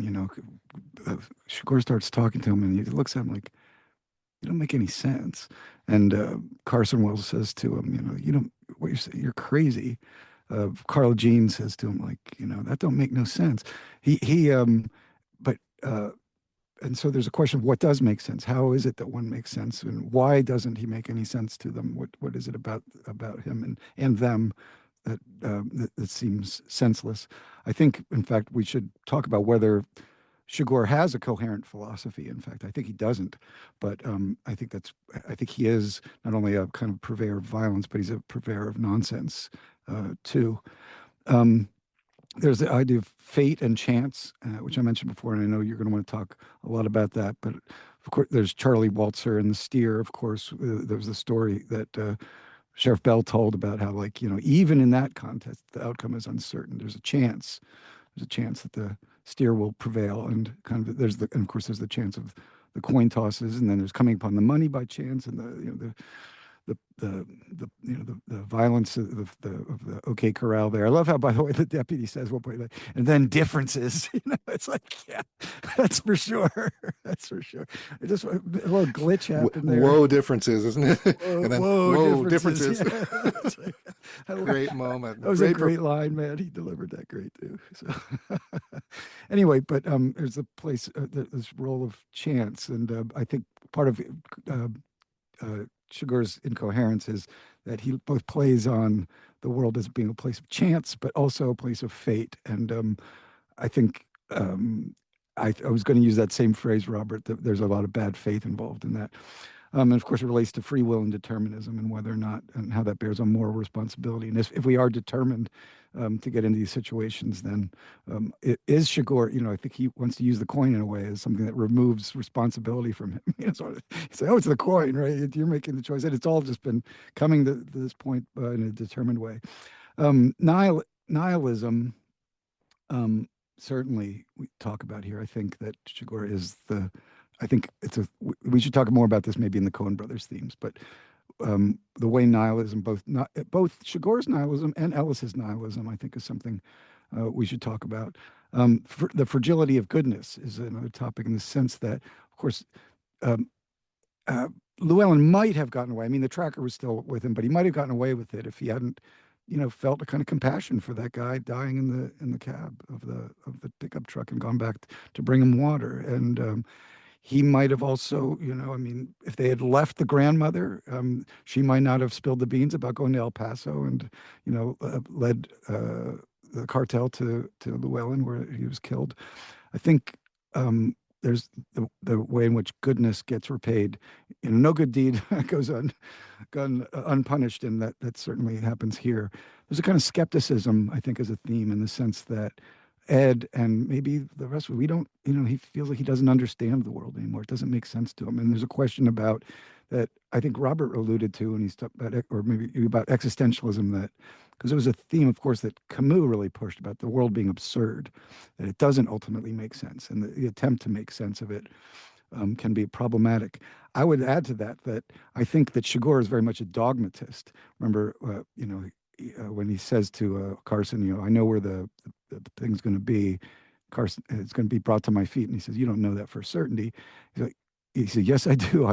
I do know it for the certainty. Like, and he always makes assertions to people as if they're just, these proclamations, these constitutional sort of, from on high declarations about, yes, you've been, putting it up all your life and you just didn't realize it. Like, fuck you. I have not. Or like, if the rule led to, this, he, acts like he's some kind of oracle, and this kind of, sage, and he's not, so I think he's a dogmatist because he asserts this nonsense. And so I see it because, of course, my interest is in skepticism, but I see it as a kind of, this is what dogmatists lead you to. They lead you to violence and difficulties of many kinds. And of course, we did talk already a little bit about aging, and this is the way to confront. I mean, in a way, all of us end up where Carson Wells is going to be, right? So, I mean, we all end up there. And how is it that we confront that? That takes us back to the border issue again. What is it to confront death, and how is it, can be done with dignity in a way that perversely Chagor says, or does it matter at all? Does it matter how we age and how we confront our impending death? So, yeah, those are some of the philosophical themes. If I can just real quick say them again. There's borders, sense and nonsense, skepticism and dogmatism, fate and chance, free will and determinism, whether Chagor has a philosophy, nihilism, the fragility of goodness, skepticism, and aging. Those are the philosophical themes I called out of that. Okay, Troy, you want to jump in on your philosophy? Sure. Let me mention three. Actually, two of them Petey's already mentioned, so that's good. We'll have some overlap here. Chance and determinism, fatalism, all that. Absolutely very important. I want to come back and say more to that. And I agree with both of you that the bad faith thing is so central here. I mean, the Chagor, especially with the coin, is just so. Such a great example of some of the examples Sartre gives, right, of bad faith. Sartre says, look, one of the main types of bad faith is abnegating responsibility by saying, look, I'm just a mechanism. Everything is determined. I can't make choices, whatever. It's all, not under my control. And Chagor acts like that with the coin, as if the coin is going to decide somebody's fate and there's nothing he can do about it. Or, this is the best I can do, he'll say to somebody. I can offer you this 50-50 chance. That's not the best he can do. He could let them walk away. There's no reason why, both with Carla Jean and earlier on with the gas station proprietor, there's no reason why. It's not even in his self-interest to kill them. Absolutely. I mean, the whole thing is just this bullshit story. And Carla Jean, again, the guy at the gas station just doesn't know what the hell's going on. He doesn't understand this. But Carla Jean, to her credit, calls him on it. She says essentially, that she doesn't use the term bad faith, but she might as well.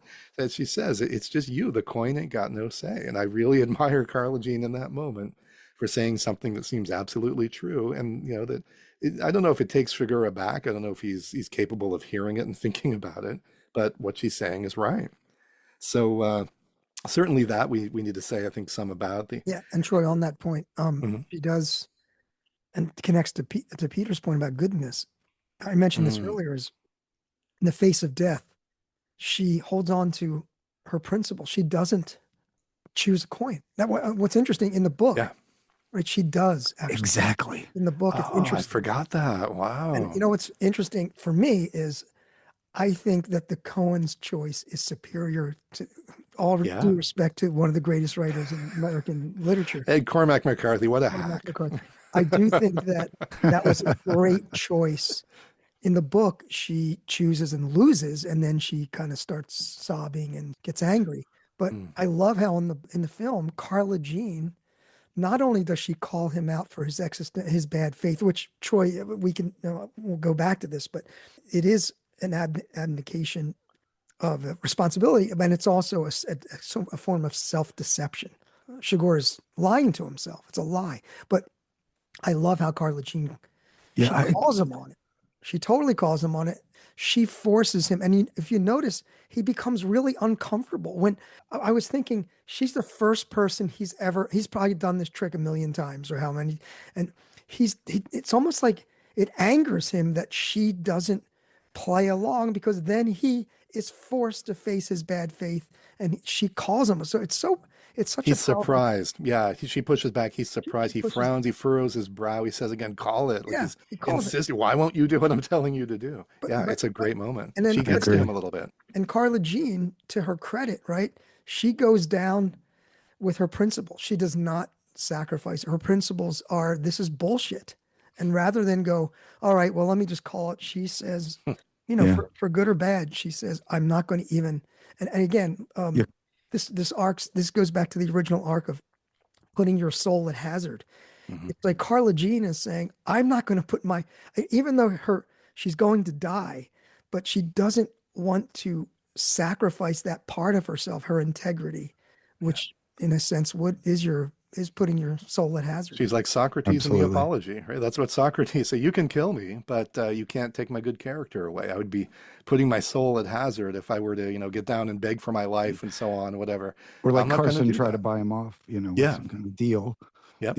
I think I agree with you that their revision is an improvement, except in maybe this way, because I mean, I agree with you generally, but in the book, it's a more extensive scene, and I think you can see in Shigor in the book, he has some compassion for her. He almost does feel like he has to do this, even though he doesn't want to do it, as if he's being compelled by his weird, principles. And in the book, she also there's this really beautiful ambiguity, I think, in the scene. She seems to accept what he says. Just before he shoots her, she says, I truly understand what you have to say. I truly do. But I think that she just wants to bring an end to it because she Hmm. just wants to, wants him to finally, okay, go ahead and fucking shoot me. But she seems to, she gives him this acknowledgement as if he's right, but the question for me was like, is she being sincere or not? I kind of think not. Nevertheless, the scene is more extensive and complicated in the book. On the other hand, I love her defiance and her clarity of just, as you say, asserting sense and rectitude in the face of his nonsense and corruption. You know, Yeah, I just love that character. She's so great. She's not in the film all that much. She gets a few scenes, but no, everyone is great, and yeah, she's so memorable. Yeah.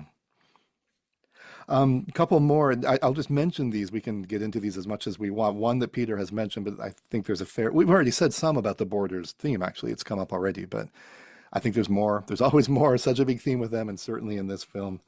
And then actually two that I want to, in addition, I want to mention. One is one I've brought up a lot before. Pretty much every film, at least starting with Barton Fink, I think the nature of narrative and storytelling. I think this film is very much a meta commentary on that.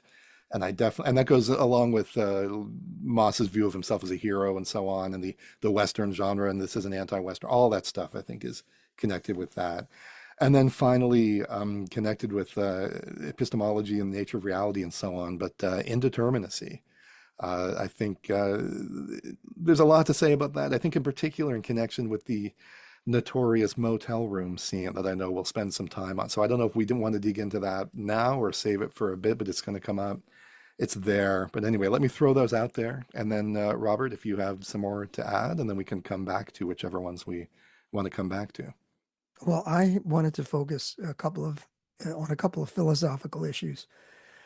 First of all, is the question of it's a metaphysical question of the issue of determinism, and for people who are not familiar with literature or sort of dialogue on determinism, I think one of the questions at the heart of the film is, can we be morally responsible if determinism is true?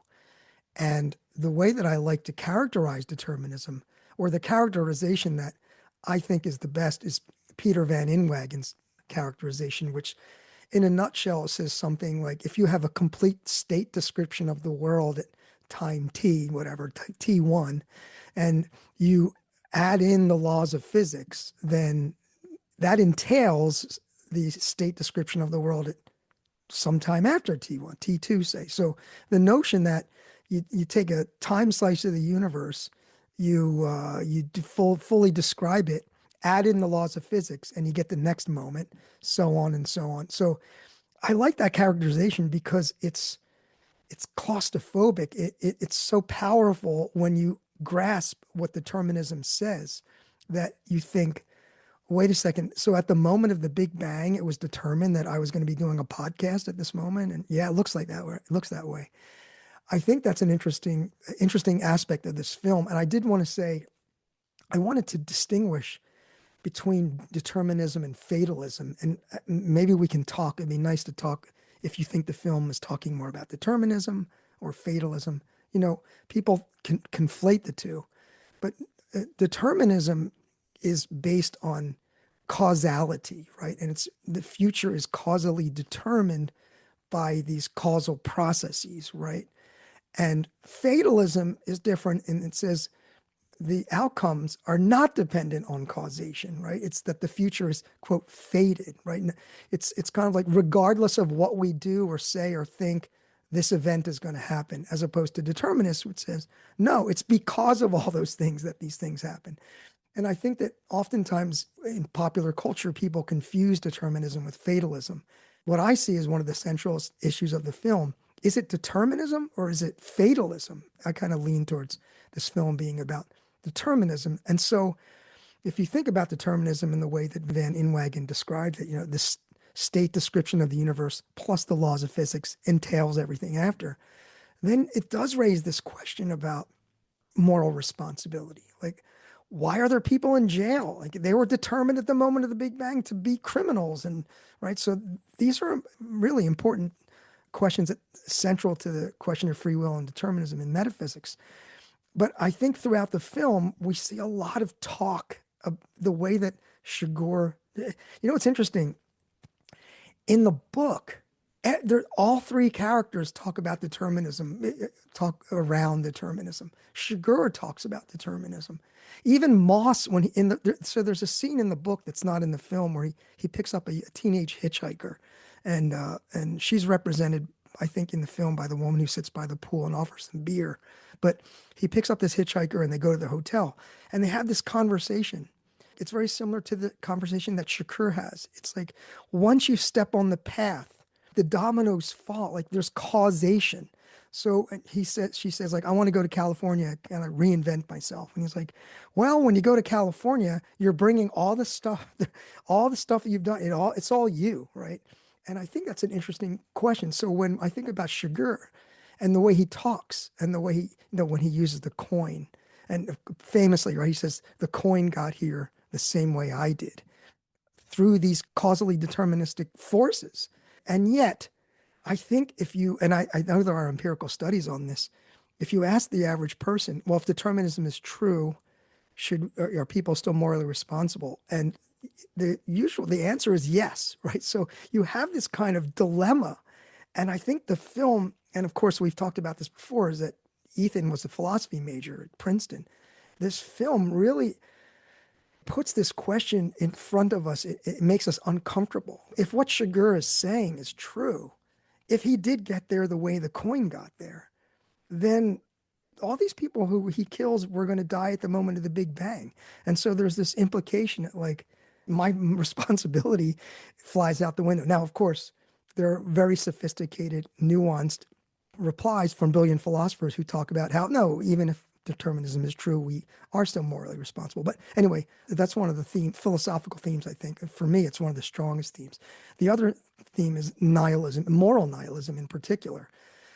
You start to question about moral goodness and what is good. This notion of, I was reminded of the brothers Karamazov, where they have Dmitri and Aloysia are having this conversation, and he says, like, well, what will become of us? What becomes of men if God, if God's not, if there's no God, or if all things permitted, that kind of thing. So I think it raises the question of, in a godless universe, because God never appears to Bel. As much as he's waiting for him, he never shows up.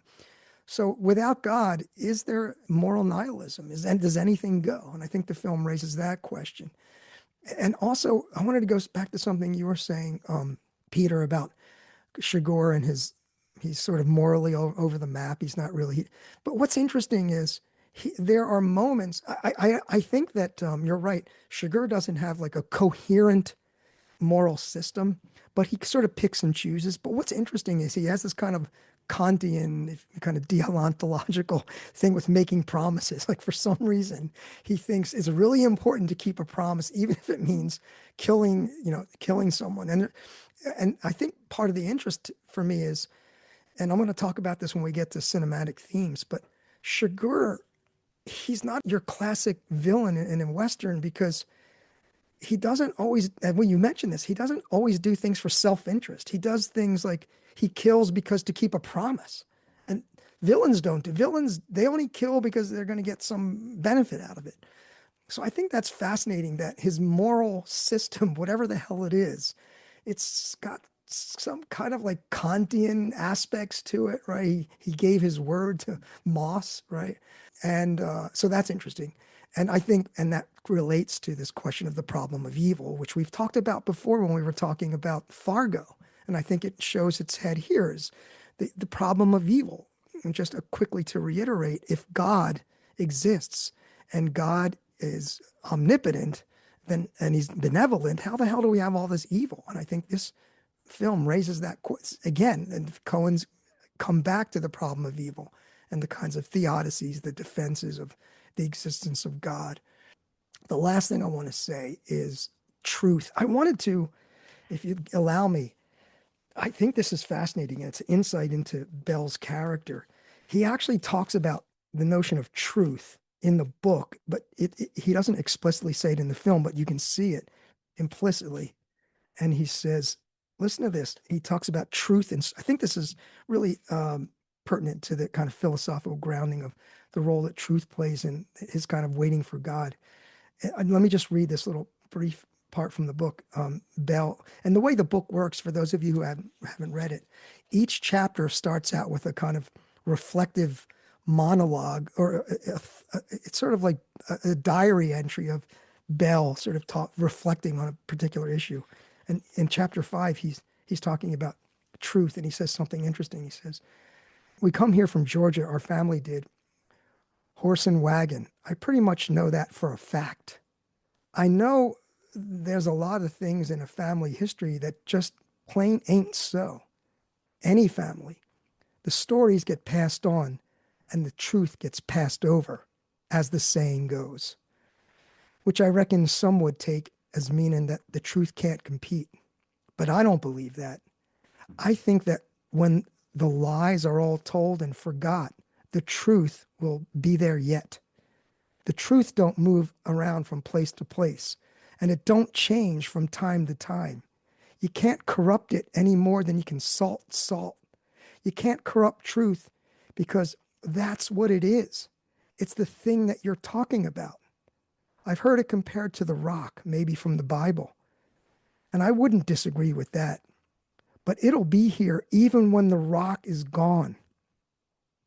And I just thought, wow. So this notion and the way that truth connects to stories, and the way that Bel thinks about right and wrong, and this notion of the truth transcends. It's a very Platonic notion that he has, right? That the truth transcends the rock. It transcends all things physical. Even when the stories are made of exaggerations and lies, when all that fades, the stories are really still about truth. And what are the truths that they're talking about? To me, they're talking about humanity. He's talking about the truth of what it is to be human and these kinds of experiences he's having. So I thought that was really fascinating. Bell's theory of truth. That's what I'm calling it. Anyway, those are my initial philosophical thoughts. Yeah, I think you've really clarified a lot of things for me. Thank you about that. So I want to see what you think about this. I think, of course, he's not a Kantian because Kant would never countenance making a promise to commit something evil, and that violated respect for persons and treating people as, ends in themselves. But also, I don't even know if it meets the conditions, the necessary conditions for a promise. Because Llewellyn didn't accept it as a promise from him. Exactly as if like he had made this agreement with Llewellyn. He didn't. Plus, he's a consequentialist when he's talking to Carson Wells. He says, like, if you'd follow this rule, this is where your rule led you. What good is the rule? That's just rule consequentialism. And so, which is he? He's a consequentialist when it suits him. He's a pseudo Kantian when he suits him. He seems to be a determinist when it suits him. Even though he says, when he's making the determinist argument, he says, like, this is the most I can give you. As if, like, he's acknowledging his power in these situations. He's like, this is what I'm gonna, do. So the self is clearly making choices there. And I'm someone, by the way, doesn't think that determinism is consistent with more moral responsibility. I don't think you can. I think Kant is right about that the two are at odds with each other. But well, let me just say with the Kantian, just to clarify, I don't think that I think he acts in ways that are Kantian, but he's confused. I don't think he has a consistent moral view, but pseudo-Kantian. The notion that his promise is so right, it takes precedent, right? So that's a kind of a Kantian thing. Yeah. Yeah. Well, there was this debate for a while in practical reasoning and so on. David Gautier was one of the big people who was here. He had the article "Promising and Threatening," is that right, or "Promises and Threats"? And it was basically about the sort of a dilemma having to do with threats, at least, where the question was, how can you make a credible threat in a case where, as is often the case with threats, if it turns out that the person doesn't do what you wanted them to do or whatever, you would actually have no reason to follow through on the threat. Because it's not going to get them to do what you wanted to do, they didn't or whatever, And of course, if a person knows that, the threat has no force because, you're not going to do it anyway, so I'm just going to ignore it. Nice. And I forget exactly how this literature goes, but I mean, Gautier, is wondering how you can sort of make yourself into a person such that you really would follow through on the threat, even if it's not in your self-interest at that point, because then you can threaten credibly. So Chigurh seems to be that sort of person. Chigurh seems to be somebody who's going to follow through on the threat that he made to someone who is now dead, even though there's no point to it, because the guy's dead now, right? It doesn't matter. There's nothing to be gained from it. But he made the threat. And so he's going to follow through. That's just his. Oh, I love it. Now, I don't know if that's the kind of person Gautier wants us to be exactly, but there is something in common. And anybody who's really interested in this question can go look up David Gautier and read what he has got to say about it. And they might find out. So David Velleman has also written some stuff related, because it's not just about threats. It's also about commitments in general. And, why is it that we follow through, or how can we get ourselves to follow through on commitments when it turns out that, we don't have any independent reason to, other than the fact that we made the commitment. And if you know that you're not going to, how can you commit yourself to begin with? So even something like, getting married or something, right? How does that work? If you know your future self's just going to do whatever they have reason to do, then, what force does the commitment have at all? And it is an interesting question. It is, yeah. Now, I love, there's a contrast that's set up with, Chigurh says, I got here the same way as the coin, as if that's supposed to show something. But first of all, you didn't, right? I mean, it's a different causal system for one thing, even if you want to play that game. But also, if coins don't make choices about where they're going to go, and you do, and that's a significant difference. Whereas, but where you see someone who I think is more of a fatalist than a determinist in Robert's account is Ellis, because Ellis says you can't stop what's coming, and there's your. I think he sounds like a fatalist there, or even maybe the woman by the pool too. But like you never see what the what's coming. That's right. You don't see what's coming. You can't stop what's coming. Yeah. And certainly, all these are very ambiguous. If you can't stop what's coming refers specifically to death, then that's a form of fatalism we can all probably agree, right? Right. Fatalism in general is not a very plausible view, I think. But fatalism about death is, because, it's not, I think, a given how you're going to die when you're going to die. I don't buy that. But it is a given that you're going to die sooner or later, right? If that's what's coming, which for all of us it is, you can't stop that. So there's a form of fatalism that's true. And I think that form of fatalism is important in this movie. But I think there's also, of course, other forms that are lurking here. I mean, if Chigurh is a complete determinist, then he might believe that he got there the same way the Coen did. It's well, a yeah. mechanical system. So, but he's not. And he shows that he's not when he says, I'm going to give you this choice, or I'm going to give you this benefit in a way. Well, you can still give people still, choices and do stuff if determinism is true. It's true. It's true. But it's not you just think meaningful. that's what was going to happen no matter what. Yeah, remember, he says to the guy in the gas station, like, it wouldn't be fair if I didn't give you the choice. Yeah. I mean, they're not really choices if they're determined, are they? Yeah, that's a tricky claim, Peter. Right? What do you mean by what's the word really doing there? What do you mean really choices? I mean, whatever happens, that was going to break out of the causal system. Well, in the relevant sense, you were. If if you had wanted something different, you would have done something different. Whatever. There's ways to make that. I don't think so. I think it's not coherent. Well, I think if you're Sart's right. Going to this issue of libertarianism, which is, for those who aren't clear, that's the view that free will does exist, and it exists in the sense that we do have choice that is undetermined, and they're also authored by us. So the question is, with the metaphysical question of free will, not so much the Sartrean or the existential question, but the metaphysical question is it empirically possible to act outside of the causal system, this kind of deterministic system, and also be the author?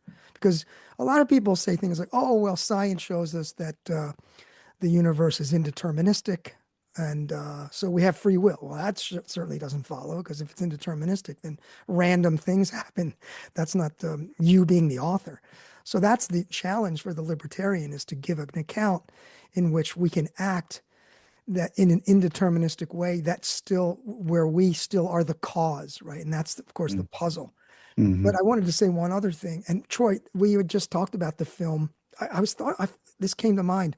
Peter, did you see the film Evil Does Not Exist? You saw that? No. It came out. Oh, wait. It's about this like quiet Japanese village and these kind of glam. Oh yeah, I did see that. Yeah. I was thinking about the thing, because Troy and I had talked about, what's the title of that film? What is it? Evil Does Not Exist. And I was thinking about, there's this notion that nature in the world just goes on its way and does what it's doing and is not concerned with human affairs and desires and concerns. And so I started thinking, well, there's a sense in which Chigurh could be adopting that kind of view where, and again, this goes to the hunter and the hunted and the prey and the predator. It's like, this is just like nature. And, I'm not saying this is a strong philosophical argument, but there's a view that says like, this is just the way things happen. And to label them as evil or good or bad, right? This is just the way the world happens, the way things unfold. And so, Troy, so it did take me back to that film we saw and thinking about the notion of evil not existing. Well, it might not exist if we accept this view that it seems like Chigurh would be amenable to, which is, this labeling these things good and evil. You're just, it's like labeling the leaf falling from the tree. Is that good or bad? That kind of a thing. So that was another way to think about it. Chigurh is such an interesting case because it does seem like he'd be quite amenable to that sort of view. And yet he clearly thinks some things you got to do, you have reason to do or something like that. He's not a nihilist about practical reason. He doesn't think just do anything, it doesn't matter. He has things that make sense to him and he has to. It would be crazy to do otherwise. And for instance, if you threaten somebody, you got to keep the threat. So he's not a total nihilist about everything. And yet, he does seem to be, he does not seem to be a conventional moralist. He doesn't have the ordinary views about what matters and what doesn't. And so he might be very drawn. He might be a nihilist about evil, but not a nihilist about rationality or something like that. He might see himself as very rational and much more so than the people around him. You certainly get that sense from time to time. He might, yeah. I sometimes wonder if the nihilism is just in the sense that, it's people who call upon these things in a cynical way, because one thing I noticed about him is the pleasures he took in killing and mocking and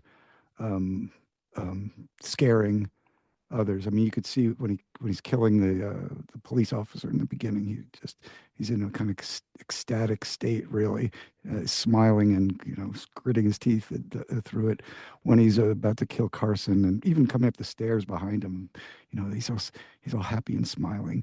He seems to take kind of pleasure in it all, and I wonder if there are people who cynically call upon one philosophical principle or another just because it's an instrument for them to exercise their bad faith, really, again, Yeah, or gives him a sense of superiority, which he sense of superiority. clearly feels in the scene with the gas station proprietor. Right. And he's just toying with that guy. He's amused at how stupid, what a bumpkin this guy is. So, Right. yeah. He's so condescending. You just want to slap him in the face. You just want to slap him in the face. But you know what Seriously. else? I thought, yeah, last night I watched the film again. I don't know how many times I've seen it, but when I watched the opening strangulation scene of the deputy, there was there was almost an orgasmic expression when the when Blood. when no when the deputy's body goes lifeless. Like he's so Yeah. so first of all, they're body to body, right? And when Mhm. his body goes lifeless, if you look at Sugar's face, there's a certain kind of like orgasmic. He has this Totally. look on his face where it's like he goes and Well, and the and I blood is like an ejaculation. It comes, shoot pulsing out of the guy's neck. you're right. That's a good point. I did read there's what's it called, the Green Hill Killer, or the Green. There was a guy up in like in the Pacific Northwest in like the 80s. I can't remember what it was. The Green something Killer. Anyway, and they did catch the guy, and he said that he would pick up these women, hitchhiker, this classic kind of story, trucker kind of a guy, but he would strangle these women, and he would have an orgasm when the Oh body yeah, I was believe it. lifeless. Yeah. And I kind of saw for the first time, I watched Sugar's face, and I thought, man, that is so fucking creepy. It really is. And when he was about to kill Intended the it or guy at the Ford, he's like that smile on his face. It was like this yeah, Jokerish, he like definitely. big Oh, he definitely happy looks like grin. yeah. You know. But I don't know if the Coens, if that was Javier Bardem, or if that was the Coens, or if it just Mm, looks like that. But it definitely yeah, creeped me out for seeing it for the first time like that. yeah. The other thing too, I wanted to just circle back to was on the question of evil and going back to this question of whether or not nature just doing its thing and humans try to classify it as evil. I was thinking of course, the distinction between moral evil and quote, Natural. natural evil. Mm, And so, on the view that the world is fully deterministic, this distinction, it's incoherent, right? Because it doesn't hold. And it again, when I watched it last night, I saw a lot of determinism in Sugar, and I saw a lot of even when he realizes like there's so much bad faith. Like, does he really think the world is deterministic, or is he, as you said, is he using this view to justify his assassinations? But anyway, it's such an interesting character.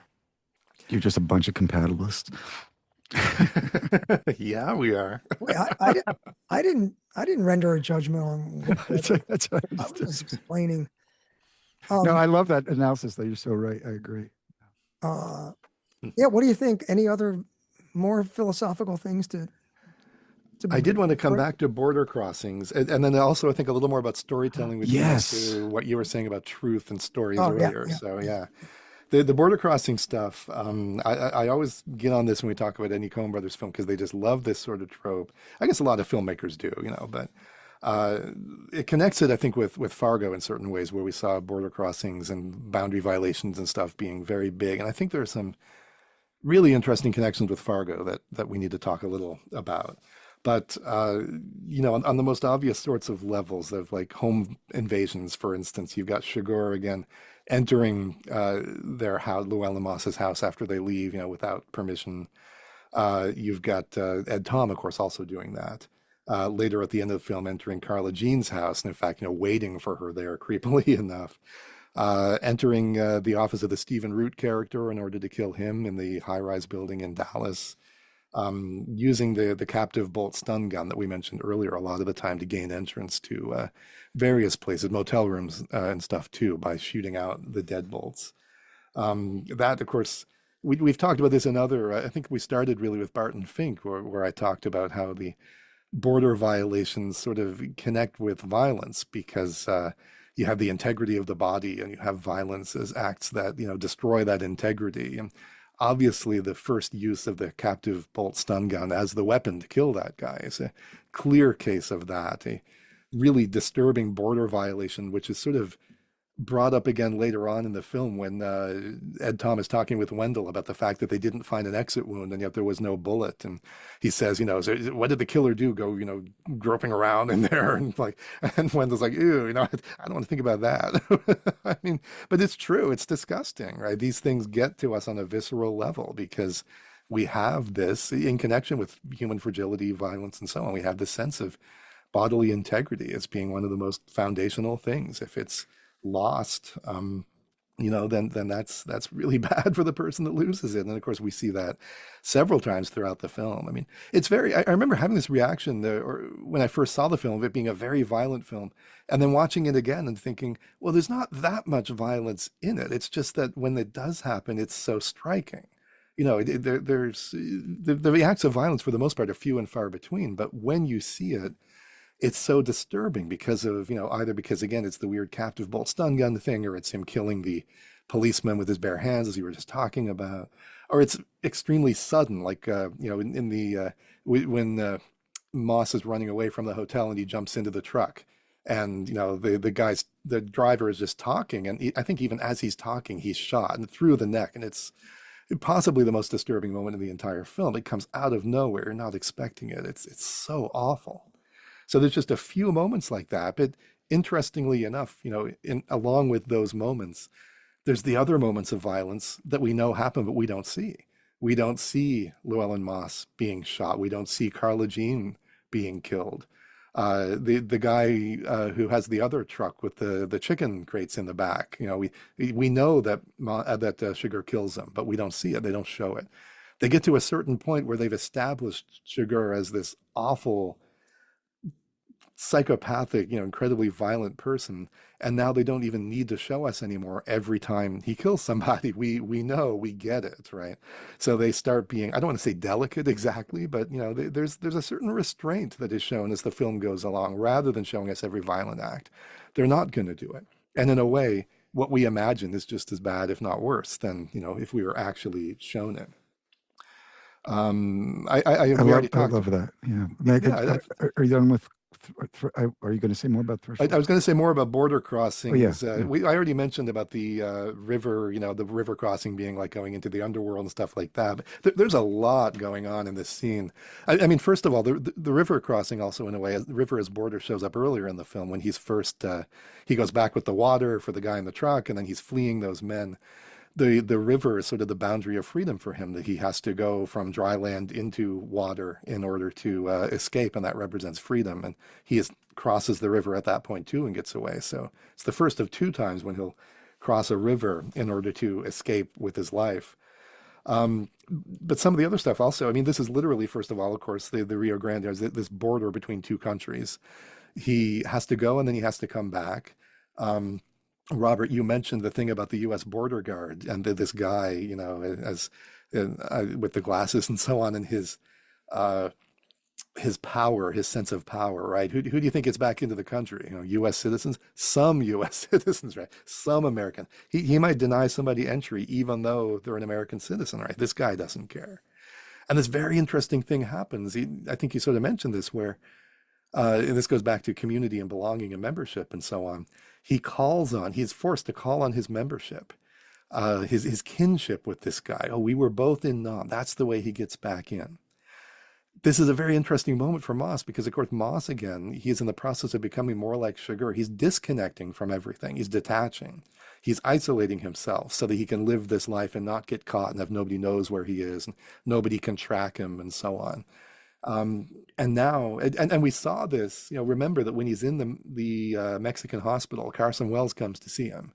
And Wells says to him, yeah, I was in Nam too. And he rebuffs him. He says, so what does that make me, your buddy?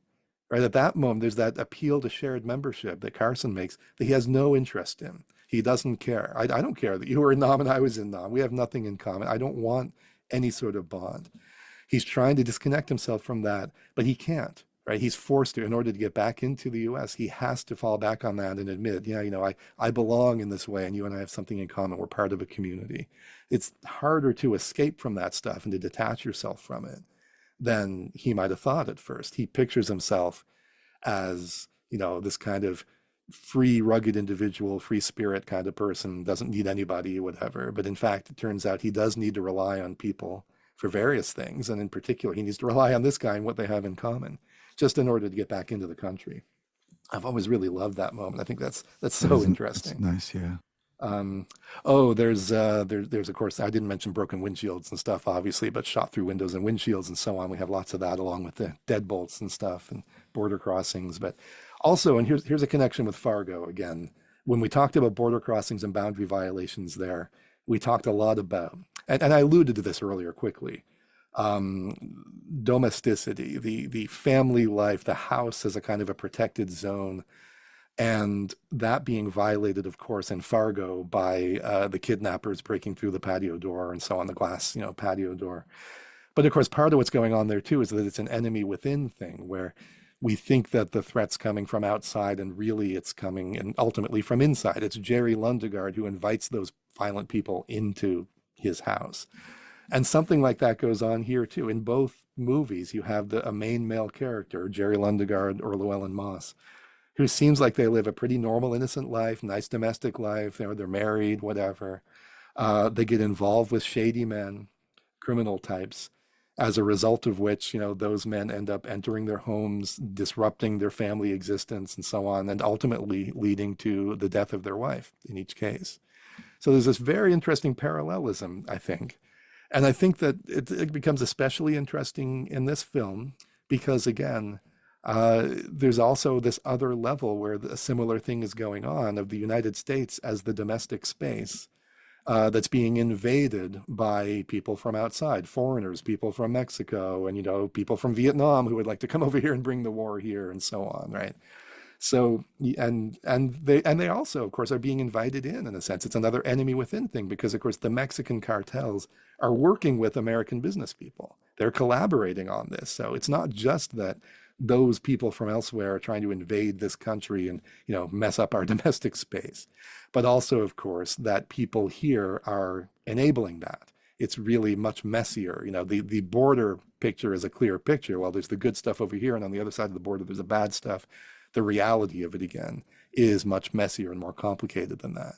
And I think in a way, he doesn't say it, but I think that's part of what really disturbs and frightens Ed Tom when at the beginning of the film, he's expressing his anxieties and his fears and stuff. And part of what I think really frightens him is not just that the atrocities are being brought home, but also that he knows on some level that there's people here that are making it happen. We're not really different than anywhere else. We're not more innocent really than anywhere else, but he wants to maintain that image that we are. I think that sense of innocence is very important to him, and I think it's being threatened and chipped away at by what he has seen and what he's learned about the nature of the crime that's actually going on at this time. Nice. Can I add to that? One of the main thresholds you find is the doorways of the hotel rooms. In a way, what the cattle gun is about is, my first thought of it again is like, that people become cattle to this agent, but also it's principally used on doors.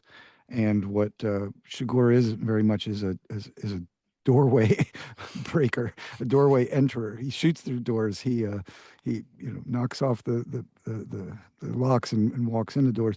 And where Chigurh, and this might get us into the hotel room scene. By the way, I thought it was funny in the trailer.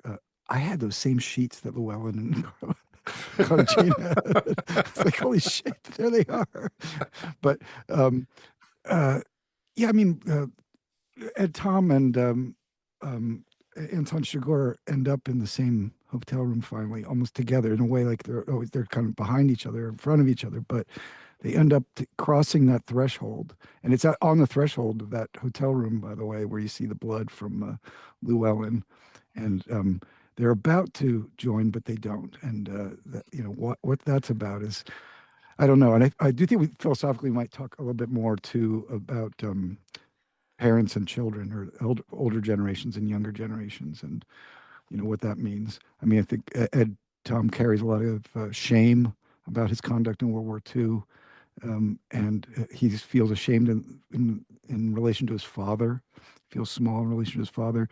On the other hand, he and Roscoe, they look at their own spawn or the younger generation, as decadent and um, off the rails in a certain way. So like he's stuck between his inadequacy in relation to his elders and his judgments about the younger.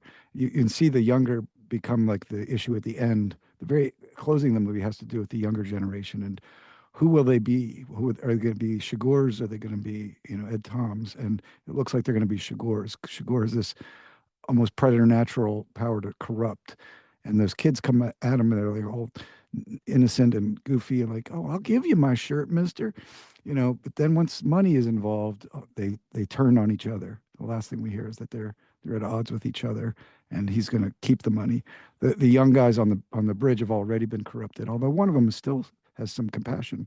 But there does seem to be this way that the younger generations are falling off and following more, I don't know, degenerate kind of course than one might hope. So the part of the darkness is that the future looks dim for the young as well, as much as anything. Troy, if I can just go back for a second to the border issue. I should actually mention, Peter, that background on Bell, that's just from the book. So yes, that's right. We don't get any background. That's right. You don't even know he's a veteran from World War II unless you read the book. I don't think he mentions it in the film. No, it's true. We do see like some signals about it for those who've read the book, in the sense that he goes in the trailer behind Wendell. He's like, "You take your gun. I'm right behind you." And when he goes in, Wendell, it takes him a few seconds. He waits to see if Wendell is shot at before he goes in. So I think there is a question that's even raised more subtly there. But yeah. Troy, I mentioned this earlier I forget where I mentioned it, but one of the borders, the species boundary, the border, right? So we do get. Oh yeah. Nice. The question of crossing the boundary, becoming the animal as opposed to being the human. So we see a lot of transgressions with both, particularly the Shigur. And Troy, I think you wanted to say more about stories and truth and stuff, or Yeah, I mean, there's a lot to say about this here, and Peter just said something that connected with it, but now I don't remember what, unfortunately. But yeah, so okay, I've been saying since, again, Barton Fink at least, that the Coen's main theme, if you had to pick one, was the nature of storytelling, and I've portrayed that, and narrative art and so on, and I've portrayed them as narrative artists who are really anxious about their role as narrative artists because they're very aware of the capacity of narrative to mislead people, or the way that people think of their lives as stories, which falsifies reality, because we don't live in a world where that's the case. And No Country for Old Men to me is so clearly about that. Peter, I know what it was that you said now. But you mentioned the fact that Bell and Shigur don't quite come together. They don't quite have their confrontation. I think that's so important.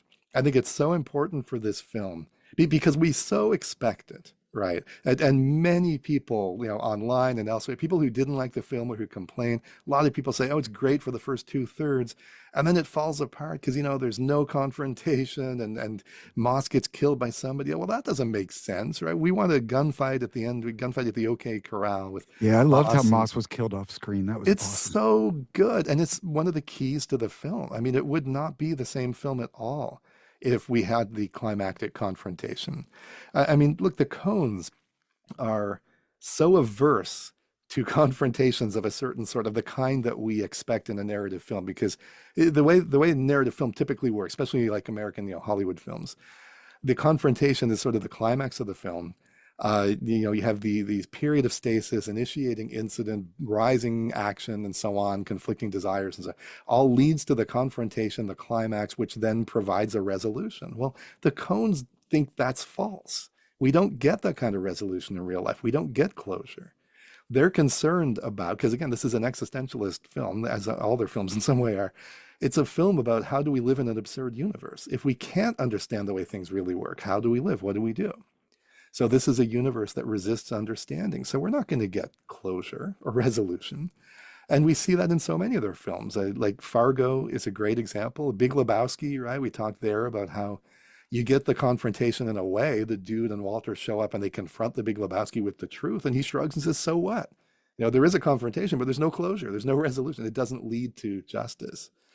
I also think it speaks to chance in this case too, because it shows you like you think there's going to be a logic that's going to move to that, right? That's what's governing events, right? Yeah. That narrative is going to bring things together in the way you expect. That no chance it determines what happens, right? Exactly. I'm sure. Can I just interject for a second? Yeah, please. And again, the Coens, they love to subvert genre, and the Western, the ingredients of a Western are this: the good guy, the hero, the bad guy, the villain, and a showdown. That's what a Western is, and stripped down, right? And the Coens like to say, fuck that. Who's the good guy? It's not exactly clear. Who's the bad guy? It's clear, but badness, right? It's a gray area. And then, there's multiple bad guys, because the bad guy you expect to kill Moss isn't even the one that kills him. So there's all sorts of bad guys of varying degrees. That's right. And no showdown, no confrontation. Yeah. It's like a step past Fargo. In Fargo, you get a kind of confrontation at the end, but one with no resolution at all. It's the confrontation Marge wants. She wants to confront Grimsworth, and she wants to understand him. Why do you do this? What were you thinking? And she gets nothing from him. So there's a confrontation in a sense, but there's no resolution. There's no Gary Cooper. It doesn't happen. But it's important to point out, though, the plot is from the book. The plot in the book is McCarthy is the one who did not give us a show. That's right. That's right. I mean, this book, and that's why when I first read the novel, which I did right after seeing the film for the first time, I was struck by how faithful it was. Again, they've made some substantive changes. We talked about some, we may talk about more, but on the whole, it's a very faithful adaptation. And in particular, because I thought, for instance, there were two things I was sure the Coens had introduced that I didn't expect to find in the novel at all. Both of them, in fact, were in the novel. One was the ending. I thought there's no way McCarthy ended his novel. That's such a pure and perfect Coen brothers ending. A guy sitting at a table feeling confused, feeling like he doesn't understand the world. Cut to black. That's so Coen brothers. But that's how the novel ends, right? If I'm not mistaken, that's basically. And then the second was the fact that Moss dies off screen. I thought, I think they introduced that because that's 100% Coen brothers. Again, it's in the novel. That's what happens there too. But it is 100% Coen. They must have read this and this guy wrote a movie for us. Let's do it. Why is it 100% Coen brothers? Because again, they don't want to give us that narrative arc closure, everything resolves, right? What's the best way to do that? You don't even have these people meet, essentially. The closest they get is, shooting at each other from a distance and then running away, or talking with each other by phone for a brief conversation that doesn't really settle anything. That's the closest we get to confrontations between these two people. So even more so than Fargo, they do at least. They don't face each other, right? They undermine the confrontation there too. They're both facing forward and she's looking at him in the mirror. And he doesn't really enter into the conversation. He doesn't say anything. You get sort of a half confrontation. In No Country for Old Men, you don't get any. There's no closure. And you can find, it's so easy to Google and find people online who just think, oh, they're terrible writers. They screwed up. They forgot, they didn't realize that you have to bring these people together and give us the satisfying ending. No, that's what the movie's about, right? Exactly. Think about Wade Gustafson again in Fargo and how he thinks he's in a story. He thinks of himself as this fictional Dirty Harry character. He's Dirty Harry. Yeah, I was going to say. He's Dirty Harry. Yeah, he's driving to he's going to get the confrontation. He's driving there, practicing his line. You feel lucky, punk. Give me my damn daughter, right? And he gets there, and of course, because he's wrong, because that's not the way things work in real life. He just gets shot, and in his stupid big puffy coat, and he collapses, and that's it. He doesn't. Things don't go the way they're supposed to in his mind. Moss is that same guy. Right? I mean, Moss thinks, oh, I'm the hero of an action movie. Even Carla Jean sort of thinks it. When Ed Tom says to her, these people who are after your husband, they're not going to stop. She defends him, right? Yeah, well, he won't neither. He never has. Okay, but he can take all comers. He can take all comers. Well, no, he can't actually, but he thinks he can. So on the phone with Chigurh, right? He's like, well, you're the one that should worry. I've decided to make you a special project of mine. Mm-hmm. That's exactly the kind of thing an action hero would say in that sort of movie. But then in that sort of movie, the classic Western action, whatever, there would be the confrontation, and he would emerge victorious. In this one, not only is he defeated, he's not even defeated by Chigurh. He doesn't even get the chance to actually show, right? It's all subverted. And it's on masculinity, like Robert was saying before, too. Yeah, absolutely. So he's going to be like a big macho type guy. And Carson's like, you just don't understand. You don't get Carson. Yeah, Carson Wells is one of the few people in this film who mostly understand the way things work and what's going on. Although even he overestimates his abilities against Chigurh. So, but yeah, Moss thinks he's in a movie, and he thinks he knows what kind of movie it is, and we all think that up to that point. We're all expecting it to go that way. We're all wrong, just like he is. So at the end, when Ed Tom is talking to Ellis, and Ellis says, look, the world doesn't wait on you. That's vanity. That's what Moss had to learn too, right? That was the lesson. He thought, no, I'm at the center of the universe. I'm protected. I'm going to prevail because I'm right, and that guy's evil, blah, blah. I'll beat him. That's not how things work in the real world. We want to think that because those are the stories we've grown up with, and they're entertaining and they're consoling and so on. But in the real world, you can get shot at random or shot by somebody else or die in a car accident. You can get hit by a car like Chigurh does at the end of the film, last scene that we see him in. All sorts of crazy shit happens. Yeah, exactly. It doesn't make sense. I mean, Ed Tom tells us at the beginning, what's he afraid of? A world that doesn't make sense. I'm afraid of going out there and meeting something I don't understand. And, that's what happens to him. But that's what happens to all the characters in this film. Right. Or is he just afraid to? But okay. But, yeah, here's just a more lighthearted question for you both. What the hell was with the Scroogey?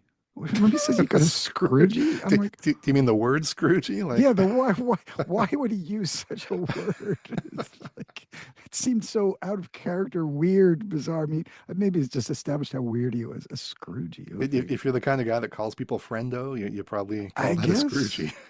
I don't know. And then, did you see anything about Eastern Europeans in the sense that Anton Chigurh? If I looked up the name, and it does have a kind of Romanian quality.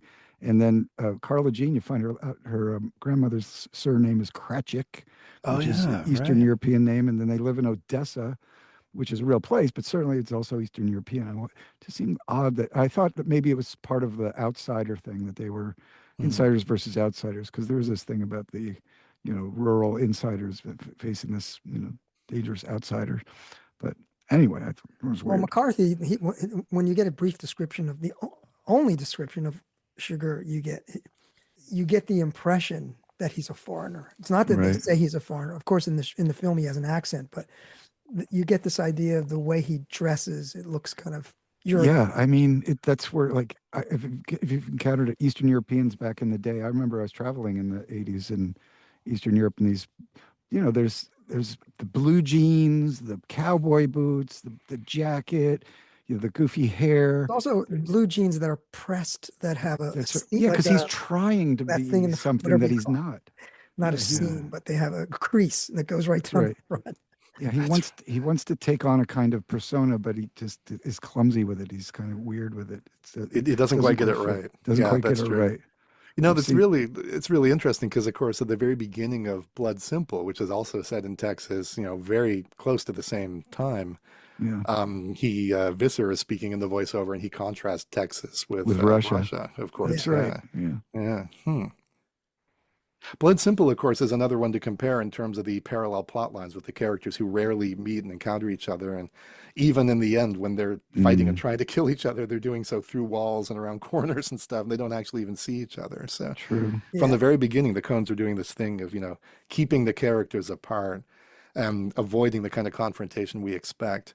And of course, at that one, at the end, there is a kind of enlightenment that Visser gets, but only in terms of, as he's lying there dying, he realizes the nature of the plot and the misunderstanding and what has gone on and what she thinks. Whereas in this film, it's like there's no real enlightenment at all. And, to project ahead just a little bit, we'll talk about these films as we get there. But if you think about this one in combination with the next two, Burn After Reading and A Serious Man, every one of those films has as its center, or at the center, a person whose role and whose job is to make sense of things. You've got Ed Tom here. You've got the intelligence agency in Burn After Reading, and then you've got a physics professor, Larry Gopnik, in A Serious Man. And every one of those films ends with those characters basically sitting at a desk or at a table, more or less admitting defeat and throwing up their hands and saying, things don't make sense. I tried and I can't make sense of anything. Nice. Well, yeah, of course that's maybe we'll get that more when we talk about the Coen films, but yeah, that to me that plays into the larger skeptical themes. I had a Yeah. question for you about Loretta, and in the book, To- Tom Bell is over the top in his kind of praise for his wife, really, and it just keeps on giving you this stuff like, without her I'd be nothing, blah blah blah. But in the film, I thought they threw in something that I didn't see in the book, and that was maybe that things aren't quite as rosy at home as we'd we'd like to think, or they'd like us to think, in the sense that he says when he's retired, maybe I'll just hang out and help around the house, and she's like, better not. I think you better leave the house today. Then when he's with Wendell, he's like, you ride Winston, because I don't. If anything happens to that horse, I don't want to be on it. And so you're starting to think maybe his relationship with her is a little bit tenser than it seems. I don't know. Did you pick up on that? Am I reading too much in there? Reading too much into it. Okay. All right. I loved her eyes too. She had beautiful blue eyes, Loretta. Well, fellas, I think that's a good place, perfect place for us to end this part one analysis of No Country for Old Men. Looking forward to part two of our analysis. That'll be coming. We'll release that in a few weeks, but little teaser. I think we once and for all will solve the motel mystery. Is Anton Chigurh in the room? Well, you have to tune in to part two to find out the answer to that question. But for now, we're going to say thank you for listening, and we'll catch you on part two of our analysis of No Country for Old Men. Until that time, Petey, Troy, thanks for a good episode. Thanks, Robert. Thank you. Been fun. Bye.